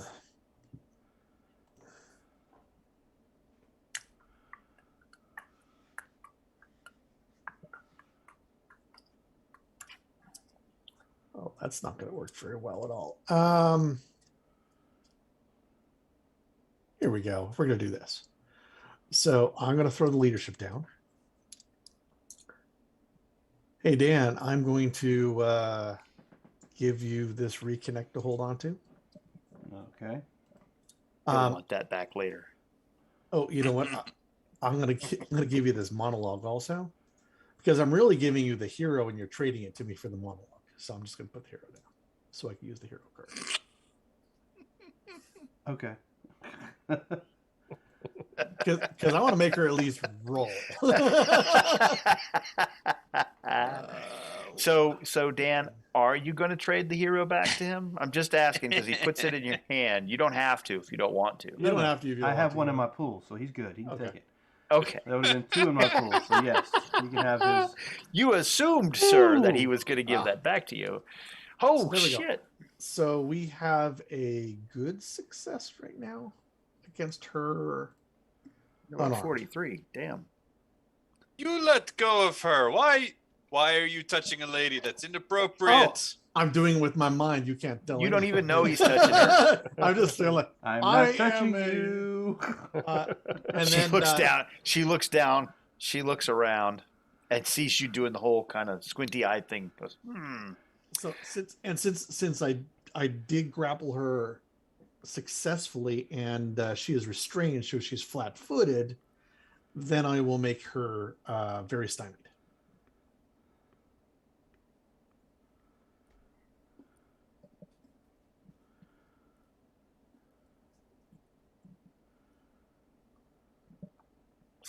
all right. And just because, well, this is what I would do. It would be a 14 strength attack against her. So she might take some shock. Well, I thought you were tricking. No, I was doing the grapple with the telekinesis. I got a good success there, so I do damage. And I was tricking. I was doing multi-action. Yeah, I thought you were tricking. Okay, what's the damage then? 14. It's shock. Yeah. I mean, I know it's just a little shock, but 8 point of shock. Hey, 8 points good if we can knock her out. I'll take that. All right, Bjorn, Aiden. The old boy in the other room is also wearing armor, correct? Fernando is also in the armor of God, yes. Okay, just making sure. He is not as decked out as she is, but he is in armor of God. It just determines whether I shoot him with a left-hand pistol or the right-hand pistol. So I'm going to aim and shoot him and her. So I'll take the -2. The right-hand pistol's far too powerful for you. That's a quote from a movie I'll be impressed if anybody on this feed knows. What was the quote? The actual quote is, I'd use my left thumb. I'm going to use my left thumb. My right thumb's far too powerful for you. And then he proceeds to beat the shit out of the guy with his left thumb. Oh, I've seen that movie. Yes, I you can't remember have. what it is. It was Sean Connery, and it was Yes. not the Presidio. No, You're close. it was him and Mark Harmon in the bar. Uh-huh. I just can't remember the name of the You were close. Say it again. Presidio? Presidio, yes. Yes. Well done. Points to Dan. Just so you know, Mark, too, is your target number is going to be the strength, which is a 14 to get out of it. You can have that, Dan. What's that? You put a possibility down for you. Oh, why, thank you. All right, so Say that again for the multi-shot. When you get to it, I'll tell you. Okay. What's that, Dan? I said -2 for the multi-shot, hitting 2 of them. I'm not adding in her. Well, she's flat-footed, so I don't know what I got to add for that. We'll add that after the roll's done. She's very vulnerable, I think, to you. Yeah, you get the +4 to hit her. Yeah, but the other guy doesn't have that, so I'm just going to roll it and add the +4 afterwards. Yeah, we'll monkey with the numbers. No, we're not. Nice. And second chance is not in my pool, so disconnected. Does somebody have a second chance in their pool? Well, I okay, don't so think this is out of the. a Glock is not axiom. above the tech axiom for the location unless you got some juice on that from Pan Pacifico or something. No, it's just an armor-piercing round in the Glock 9mm. No, then your firearm malfunctions. Yeah, hence you're why I not was asking if we disconnected. got a second chance. I just want to fire and shoot these two. I just want to shoot him in the face. Shoot them. Just want to shoot him. Doesn't sound like you got a second chance, so your weapon malfunctions. All right, so I guess I'll just have to put my second chance in there for the next Bjorn is coming over to Pierre and says, "Stop blocking, friend," and is going to attempt to grapple him. Grapple Pierre? Yep. Okay. That works for me.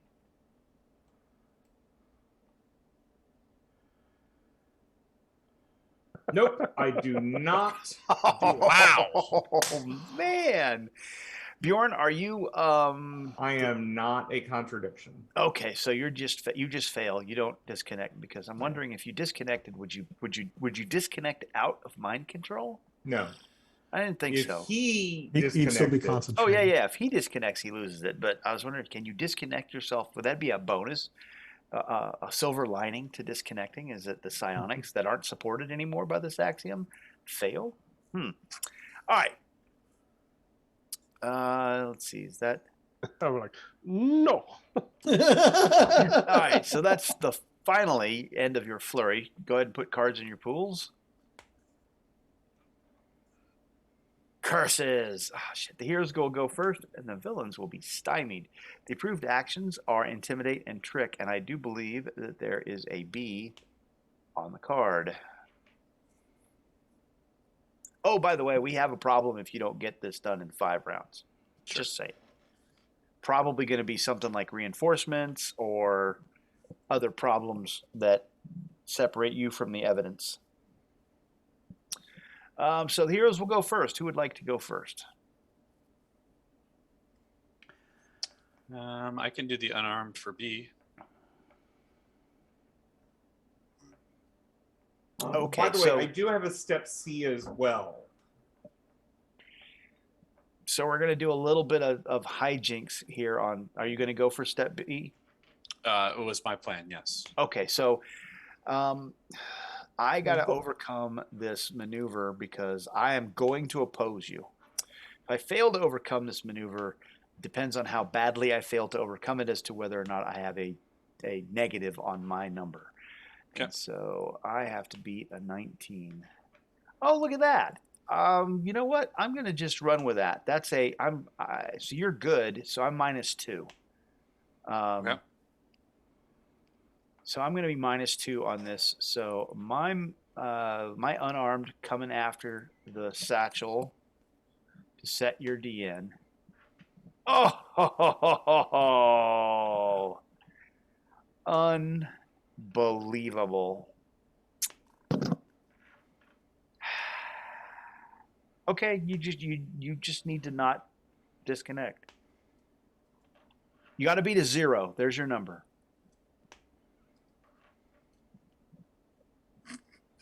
Not a 0. Not a 0. It's a good. Anybody wanted to condition old boy in the back? Pierre, or not Pierre, whatever his freaking name is. Fernando? Fernando, yes. Does anyone want to cause Fernando some difficulties? Hey, Fernando, did you hear? I am Monk. I am here to help you. Blessed you by the Cyber Pope and everything. Blessed you by the Cyber Pope. So I'm just going to trick him. Victoria sends her best wishes. Yes. How is a 7 courage? I thought you were helping. Is it Come on, currently Pinky. I got a 12. bad? I got a 12, Pinky. You know what? I'm going to give you more candy. There's no modifier. Doesn't like being called Pinky, apparently. Last roll was a 6. Ha! You become vulnerable.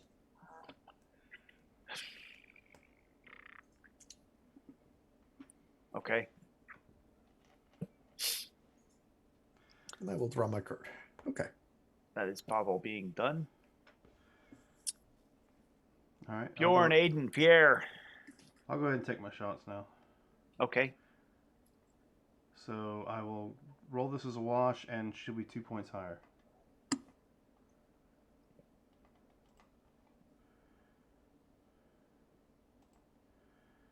All right, 15. Probably not gonna be enough. On her dodge, that is a standard success. Yeah, not enough. On her, she's still restrained. So you're 19. That is a good success. All right, and you know what? I will spend the candy to make it higher. It's a wash. 12 was the last roll. 25. Stop hurting the lady. That is not nice. Why are you shooting? Bang. Okay, that's outstanding. All right, outstanding on both of them, right? Probably. Yes, outstanding on both of them. 27 her and a 25 to him. Yeah, it's outstanding on both. All right. And you're AP2, so she's got a 13, and he has a 13 as well. All right, submit. Not 134. That'd be a little excessive. That was hers. She doesn't want to take that. Perhaps you should come in here, my lady. I will talk to these people. And doesn't have to. All right, and he takes. He may take the 1 wound and 2 shock. He doesn't want to take it either, but he doesn't. You know what? I'm going to take the wound. And he has to now make a concentration check. He does have to make a concentration check. He does not. Okay. You are released from your servitude. And I roar in anger at him. About time you snapped out of it, Bjorn. Yes. Pierre's not happy with you either. What's happened with Bjorn? And there is an axe coming for his head as I go, not my friend. Let's see if I can do anything. 12 to hit. That is a standard success. Is that counting is that counting the 2 points? I wanted to go up. He is vulnerable, so 14 is still a standard success. Okay, I'm still spending the hero. 2 points off of a good, but you're spending a hero. Okay. He's vulnerable, so I get a +2. Yep. And last roll was a 14. So a 22. That is outstanding.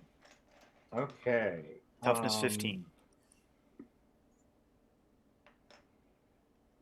I don't think I've set it up on this one to do that. That's so fine. It's just going to be the roll.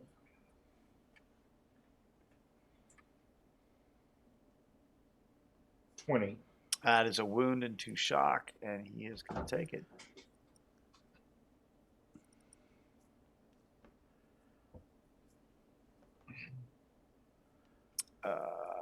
Aiden shot Pierre. Yes, I will also attack him.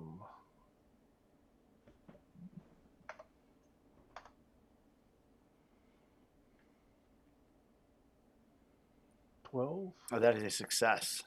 Standard. Standard. I'll keep the standard. Okay, you're working on a toughness of 13. Then since you're AP2. Two shock. Shock the monkey. Okay. That is all of you. Birds in pool, yes. Yep. Now I get to go. So your DN now is to get the opposing strength. Yes. So I'm going to roll a d20. Well, but yeah. Okay, go ahead. That was my precog. It's not my strength. Strength is a different number than my precog. Yeah, but you're using telepathy to do this. Correct, but I'm still grappling you. I have a strength score I have a strength score of my spirit +4, which is a 14. Oh yeah, okay. You kept saying strength, and I'm like, you're not using strength to grapple me. Yeah, it's it's a telekinesis strength. What was your telepathy roll? But it doesn't go because the grappling is opposed to strength. It's not opposed to. He's setting the DN for me to bust out. He established. No. What I'm saying is, did you get a good or outstanding on your telekinesis? Because that adds to your strength. I got it's outstanding on there, so that's why it's a 14 starting with. Right. Oh, okay. Yeah. That's why he's getting. He's already baked that in. Gotcha. Look at me! I get to roll. That's a -1. Well, it was a 10. I get to re-roll that, so now it's a 12. That's a 0. Yeah, it's a 0. So you're setting the number at 14? Number is 14, yes. Okay. And I got to oppose this with my strength. And you are very stymied.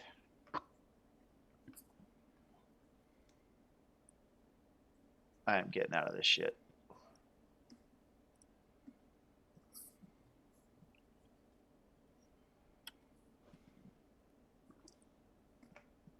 Yes, I am. Ooh. But I can't act. Mm-hmm. Oh, I'm gonna sad that for you. You're not gonna get out. I mean,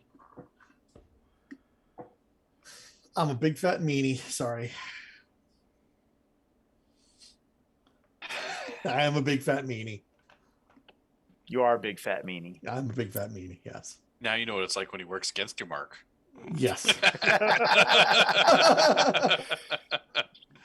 I sit in this chair a lot. I know what it works like. What it feels. Yeah. We ran all the fires of Raw. I know what it feels like when he works against me. Except that one time when he worked for me, which was fantastic, and I'm going to live off that for a while. Go for it, because it was good. I got to do the hospitaler now.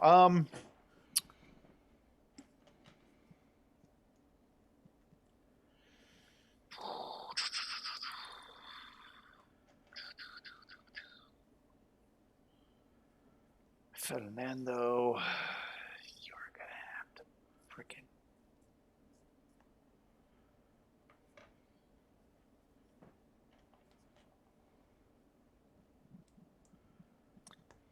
Yeah, it's not gonna work. Oh my gosh. All right.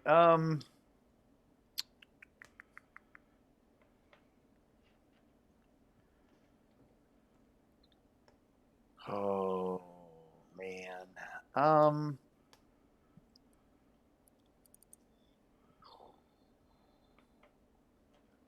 Yeah, I gotta do it. All right. Bjorn, it worked so well the first time. Let's try this again. Oh. I think once you lose control. Oh, you're right. I can't do it against you. I can't. By the card, he should also be normal stymied. Sorry. Yes, he is stymied. So it's a 19. Who do I have in there? Pierre and Sleuth.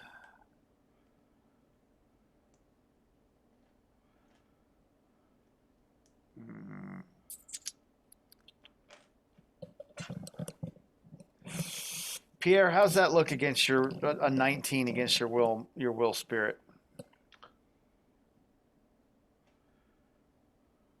That looks like a. It's a contest. Yeah, 19. Oh, so I. That's right. It is a contest. So 19's your number. Okay, and that is willpower. Yeah. It's will mind technically. Is it will mind? I thought it was it's spirit. will mind, not will spirit. If it's psychic, it's mine, probably. Yeah. I've been doing that backwards. Yep, it is will mind. Look at that. My bad. Sorry.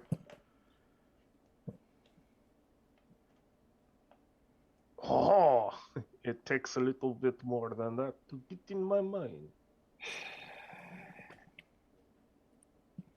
And once you're in there, you might not want to be there. Oh. Now, let me ask you, what is step C again? Computers. Computers. Yep. You got to figure out which part of the transmitters. Excuse me. Remember the crate and that we took. Who is going to go for that? I am trained in computers. Okay. Then I'm going to hand you a card just in case. Okay. But that's everybody. So go ahead and play cards and pools, and we will flip the next card. I shall triumph. Villains will go first, and they are up. The approved action is defend. Yeah, leave monologue on that. Hold on, no. Leave it. I have a better card. Okay. We will just switch the initiative lines.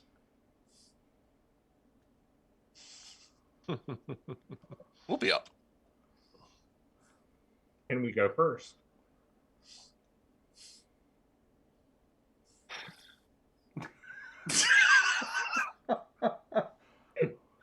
Mark, are you okay? I'll be fine. All will be well. All will be well. Do you need to hold your? Do you need to hug your teddy now? I'm going to do that off camera. All right. So the heroes will go first, and they are up. Yeah, that just sucks. All over the place. Yeah, the approved action is defend. Go ahead, heroes. Who would like to go first? What's Pierre? We got you got B C and D are right? on the card. There is no C. Somebody's got a card that's for C, don't they? Yep, I do. Yes. In fact, I'm going to play my step C card. Okay. And I will attempt my computer's roll. Do you want to? What's the last one? The last one we don't know yet. You do not. So did we want to? Guess we need to wait. Can't attempt that then. Although I guess it is best. Well. I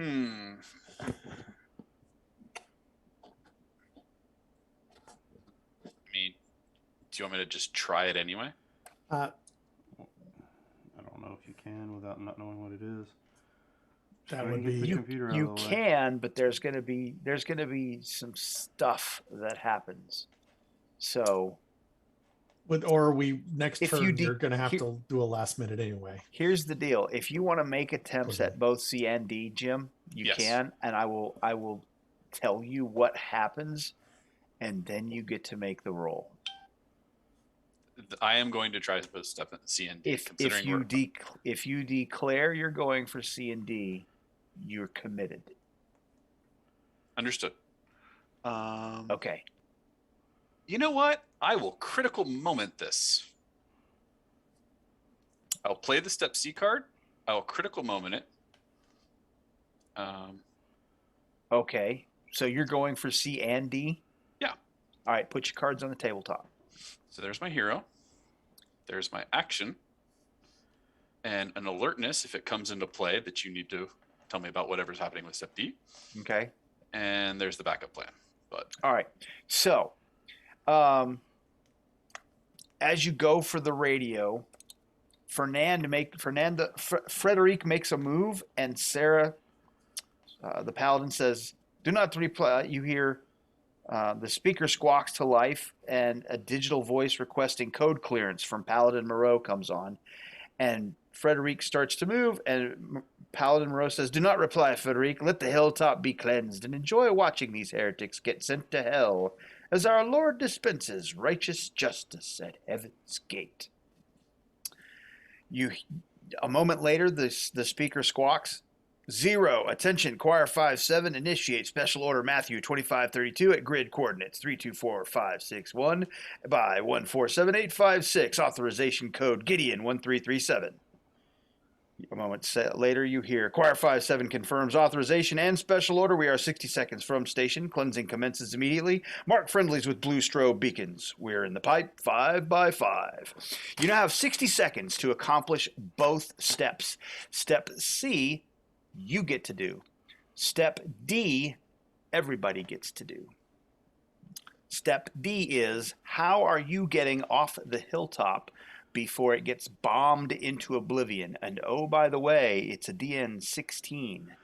You have to disengage from Paladin Moreau and Frederic and get out with the bag and the evidence you've collected.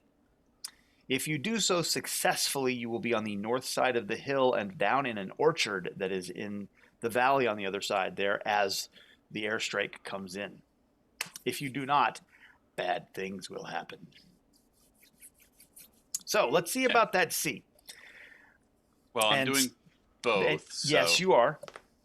But everybody gets to do D. So you're doing C for everybody, and you're D. Right.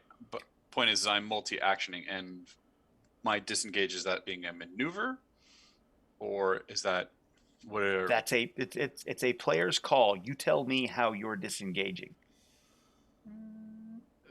Then I would be flying the heck out of here. Okay. Although, well, I was gonna say, I guess because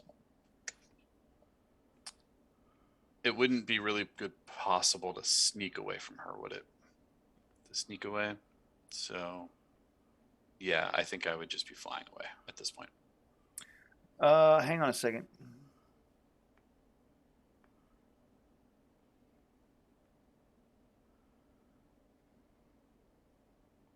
Yep. Keep going. Yeah, so I would fly away. Okay, so we're going to use that straight dex roll for the flight. Yep. And that's probably lower than what are your computers? It is exactly the same, in fact. Oh, okay. Well, then take your pick. So -2 for the 2 actions. All right. And then there was already a drama played as my critical moment. So last roll 16. Let's get that drama taken care of, or the hero rather. Sure. And then the action was also on top of that, so it becomes a 20 in total. Okay, so you managed to complete step C, and you managed to fly. To roll the up. Oh no, I didn't. Hold on. Please do that. Sure. Please do that. The up. There was an up as well. Just in case. Oh yeah, sure. Go ahead. Please do. Last roll 30. You know, just in case something wacky happens and I can play the glory. You know what? I have a possibility for you, Mike, just in case. Because I forgot that you had a glory around. It's in my pool, so. Last roll 44. Sorry. Almost. Tried it. All right, so Appreciate it. you have managed to get away with the satchel. I give her a nice good nod and wink and say, when next we meet again. And then greatest American hero right out of the tent. All right. So everything is shifting now. And it's a good thing you guys are up. So let's do this. Sleuth has escaped. Who would like to make their attempt at the DN 16 players call next? Aiden's going to go last. He's going to make sure everybody's away first before he does what he's going to do. Who had the computer? I don't remember who grabbed that. Me, because I was okay. Sleuth's got it. Because I was the one that could do the one that was going to do the computers. So Yeah. Mm-hmm. Okay. Is there anything in this room do I think that we need? Say that again. Is there anything in this room that I go, oh, I need to grab that thing and get out? I don't know. Is there? I mean, you We've want to got grab the corpse? computer and the camera. I Everything. mean, I could grab the corpse. I could. Because we have the computer, we have the notepad. We got the satchel now.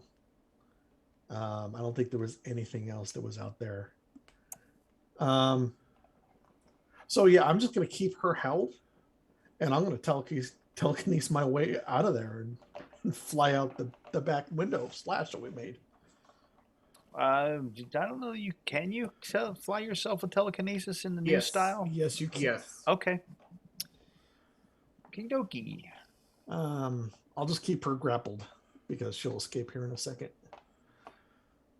And So are you going to have to do is that a multi-action to keep that concentration up and fly with telekinesis? not a multi-action. No. It just I get to do it because I can hold two things because of the strength, because I have a strength of 14, so I can fly myself and keep her. So when grappled. he thinks about her, he holds himself and escapes that way. Yes, thank you very much, Robert. Appreciate that. Telekinetically touches himself. Pretty much. Oh, not very good. But I am up. You are. Hold on, and don't forget you're also favored. Oh, that's true. Well, I can roll. So roll at the any up time. first. Roll it up first. See what your result is, and then you can favor. There we go. Wow. I mean, Okay, we got all the good Cosm cards going now. Eyeballs out. Who's next? I will make some rude comments and maneuver back out of the hole to run away. Hospitalier de tête de merde. Au revoir.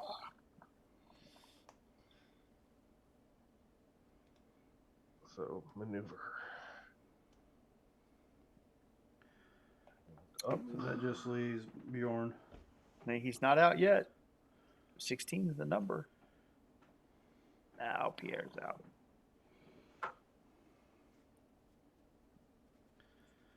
Bjorn.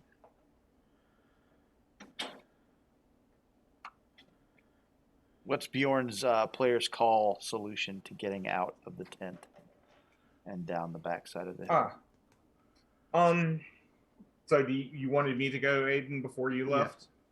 Okay. I'll make sure everybody's gone before I leave. Okay. Before I attempt to leave. Let's put it that way. I really don't want to leave this Fernando guy alive. So I am going to multi-action. I'm going to hit him, and then I'm just going to run. And so if you want me to do that as a maneuver, I'll do it as a maneuver.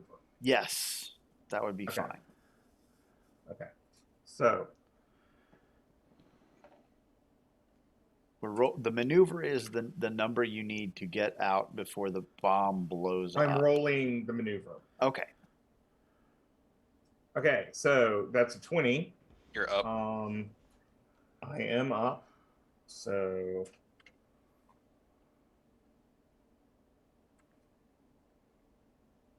if only you had that a is. If only you had a point Mm-hmm. in there because you rolled 20. Yep. Yeah, I know. That hurts me when I see that on a character that I have. Mm-hmm. Yeah. Well, I mean, he's so new, I haven't gotten everything yet. Okay, so my melee weapons is 2 higher than that. So that would be a good success. A good success on him. So let's see if I can do anything with this as I run away. Okay. 24. Ow. Nice. So wound and 2 shock, you are a point away from a second wound. Well, he has 2 wounds previously. Yes, he does. does. So this is his 3rd wound. Yes, it is. I don't have anything. If somebody has a coup de grace. Lehman's got one. Yeah. Okay. Then I don't have one. Here, I'll give you my Is drama. Lehman frozen up? Nope. Or is he watching porn? No, he's trading. So No. there's the coup de grace. Could be both. I can do both. Porque no los Well, dos? hey. So that's a 34. Oh, jeez. Holy cow. You're What is 1 that, point away from 19? another wound. That's 3 wounds and 6 shock. Oh, jeez. So I behead him.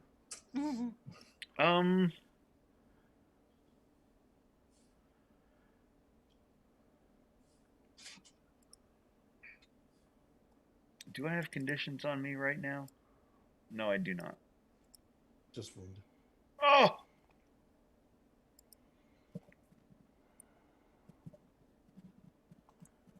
So he failed his defeat test. No, he didn't. Oh no. Ah! He was saving that possibility for a Yes, reason. yes, he was. Now I just need a nemesis. But Oh, son of a bitch. All right, so let's see. Endo is taken out by Bjorn, but makes his test for defeat. All right. That leaves Aiden. Yep. So, I'm trying to figure out exactly what kind of damage this does. I'm going to drop an EMP as I run out the back tent. Okay. So, So we're going to use a missile weapons skill to cover your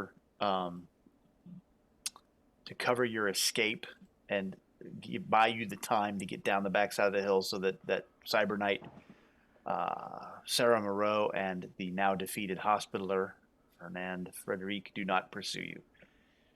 Is that what I'm hearing? Yep, pretty much. All right, give me a missile weapons roll. So, EMP, and I guess you need a maneuver for the running. But you're using the missile weapons. The missile weapons roll is gonna. You got to beat a 16 with your missile weapons Okay, roll. so no modifier for this. No. You're not actually attacking. You're just buying them. So, well, you know what? Yeah, I see what you're doing. Yeah, you do the same thing we did with Pierre, just to be consistent. So yeah, -2. What happened? My bad. I must have hit cancel because I didn't see it come through. Yeah, the maneuver is the important part. You got to get a 16 on your maneuver, and you're -2. All right. Ew. That's fine. Let's see. First You're up. off, You're up. Yep, you got to do the up. And first. favored. Yep, you're right. So let me do the favorite part first, since that was so. No, do the up part Do first. the up. Oh. Well, because the favored might not come into effect because he's also attacking, and he's not favored on both skills. Mm-hmm. Oh yeah, you're right. All right. So. Yep, so- -2. And. You can't. Well, That's you roll can't. four. You can't use the favored if you're not favored on both. Right. at I'm all. not using the favorite. I'm doing the up right now. Okay. That. Ew. Ugh. Not a good up. No. First, I'll do the second chance. But that would work. That will That work. works. Yep. Everybody's like, "Oh, that's a good idea." Yeah, that works. Yeah. All right, Yeah. so there we go. Oh, look at that! Hey, Ooh. there you go. Wait, no, and, that's you. Okay. And up. Yep. Only if you had a point in that missile weapons, right? Only. Yeah. That's twice. I know. I really wasn't expecting to be able to have to use a grenade, but all right. So 17. And this is going against their dodge, correct? Well, the maneuver is successful, but The maneuver is successful. You for get away. damage on them for the MP grenade. Yes, that's a good and a standard. All right. What's the damage from the EMP? I'm going 16. I'm going to go ahead and play the possibility. You mean the hero? Well, for the possibility. Oh yeah. Sorry. You were right. No worries. It was a hero.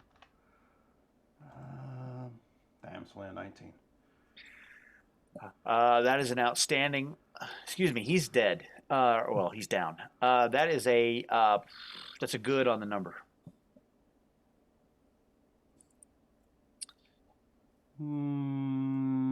Why not? We're getting to be done on this anyway. EMP is. That's a cyber papacy. Yeah. right? Yep. Out of the Cyber Papacy source book. Yes, that's where it's at. Page 72, I think. That's real damage too, isn't it? I don't think so. This is damage. Well, yeah, but it might fry, the thing that's telling. I don't know. I'm just wondering if it's going to actually kill him because it's the guy's unconscious, but on the ground. I mean, he takes another wound, then he has to make another defeat test. Actually, the more interesting thing is, does it knock out the transponder that says that they're friendly? That's what I was thinking. Because that would be. Yeah, this is EMP. funny. This is not damage to people. EMP grenade only does physical damage to tech constructs, but it does. On a good, it shuts down cyberware and Yep. And outstanding hits as usual. Okay, so I don't need to worry about the outstanding. Then. You don't. So I'll take my. But if it knocked out their cybernetics. Oh, what's she got? Well, no. The reason I was saying it is they're no longer friendlies because they're not pinging as friendlies anymore. Well, you assume that they had strobe marked up here. Oh, okay.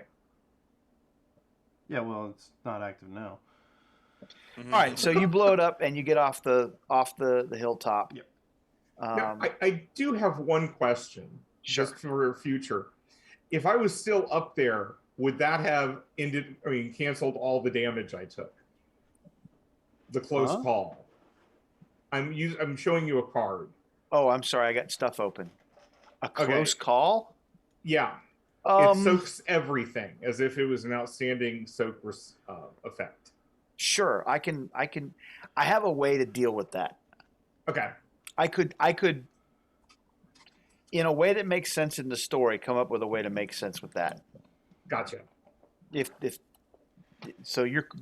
that your question? Is just whether or not if it could be used to stay on the hill and get blasted. So like if you wanted to stay toe to toe with them and just hold them in battle until the bombs drop. So yes, it would soak the damage just like anything else. But you're off the hill. Yeah.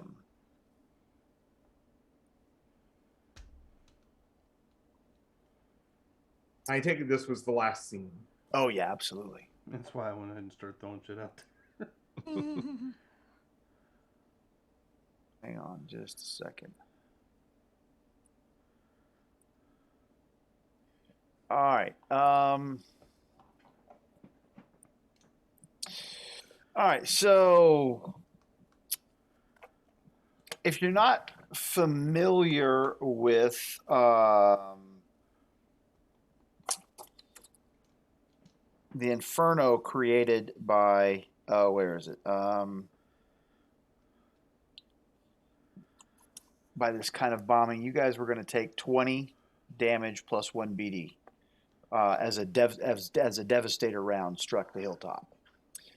But you did get off the hilltop alive and into the orchard, which is behind the hills. And as you evaluate what you have with you, you've got the logbook from the truck that it indicates that the shipping container came through the port of Cadiz by Constellation Intermodal Logistics, LLC, and was headed towards the farm of Cortijo Montoranja, which is only about 50 kilometers away. You, in fact, have a map that the guy had. It was a printed map of the area that's just a little further up the highway. The laptop boots up, doesn't really have any information on it of any kind. But when you open the lid, a choir of angels sings hallelujah out of the speakers and prompts you for your password, Paladin Moreau. And you realize that if you had opened that in the tent, it would have alerted them to your presence. Let's see, what else did you get?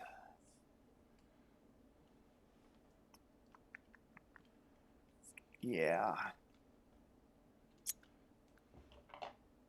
Oh, and the shipping manifest lists the container's number that you got off that container in the very beginning of this act, and states that its contents are farm equipment. You're like, that was some bullshit farm equipment. Mm-hmm. And we also have the workers. You have the wasps the eggs, hive in a some kind of gunny sack or something. And we also have that satchel that contains the star symbol. The star symbol. Oh yeah, that is a handout. Oh. The satchel Squire Frederic gave to Paladin Moreau contains some kind of symbol or something written on a very thin piece of paper with the simple words Constellation/Orion. However, anyone making, let's see, this drawing is not, I hand wave the science test. This drawing is not like any constellations you are familiar with at all. There's a logbook. It shows hours driving point of origin and load carried. Logbook marks the point of origin. Constellation logistics contains the number 897562 and the destination, which is the produce wholesaler north of Lomopardo called Corticho Monteranja. Farm equipment, fruits, and vegetables. There's your star symbol.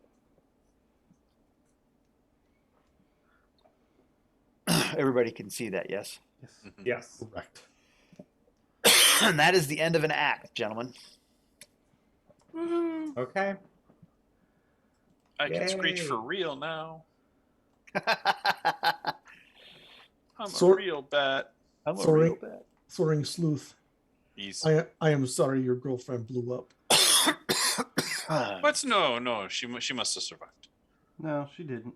Oh no, she blew up. I made sure she stayed there and she blew it up. Then why did you make sure she stayed there? That is not nice. Well, you didn't say anything about that. I did. I said said- stop touching her. Oh, I was not touching her. Well, in You were his touching her defense- with your mind. That's touching her. In his No, defense, that if is he's not totally allowed to different thing. touch her, then he can't yank her out of the tent. So therefore, she stayed behind and died.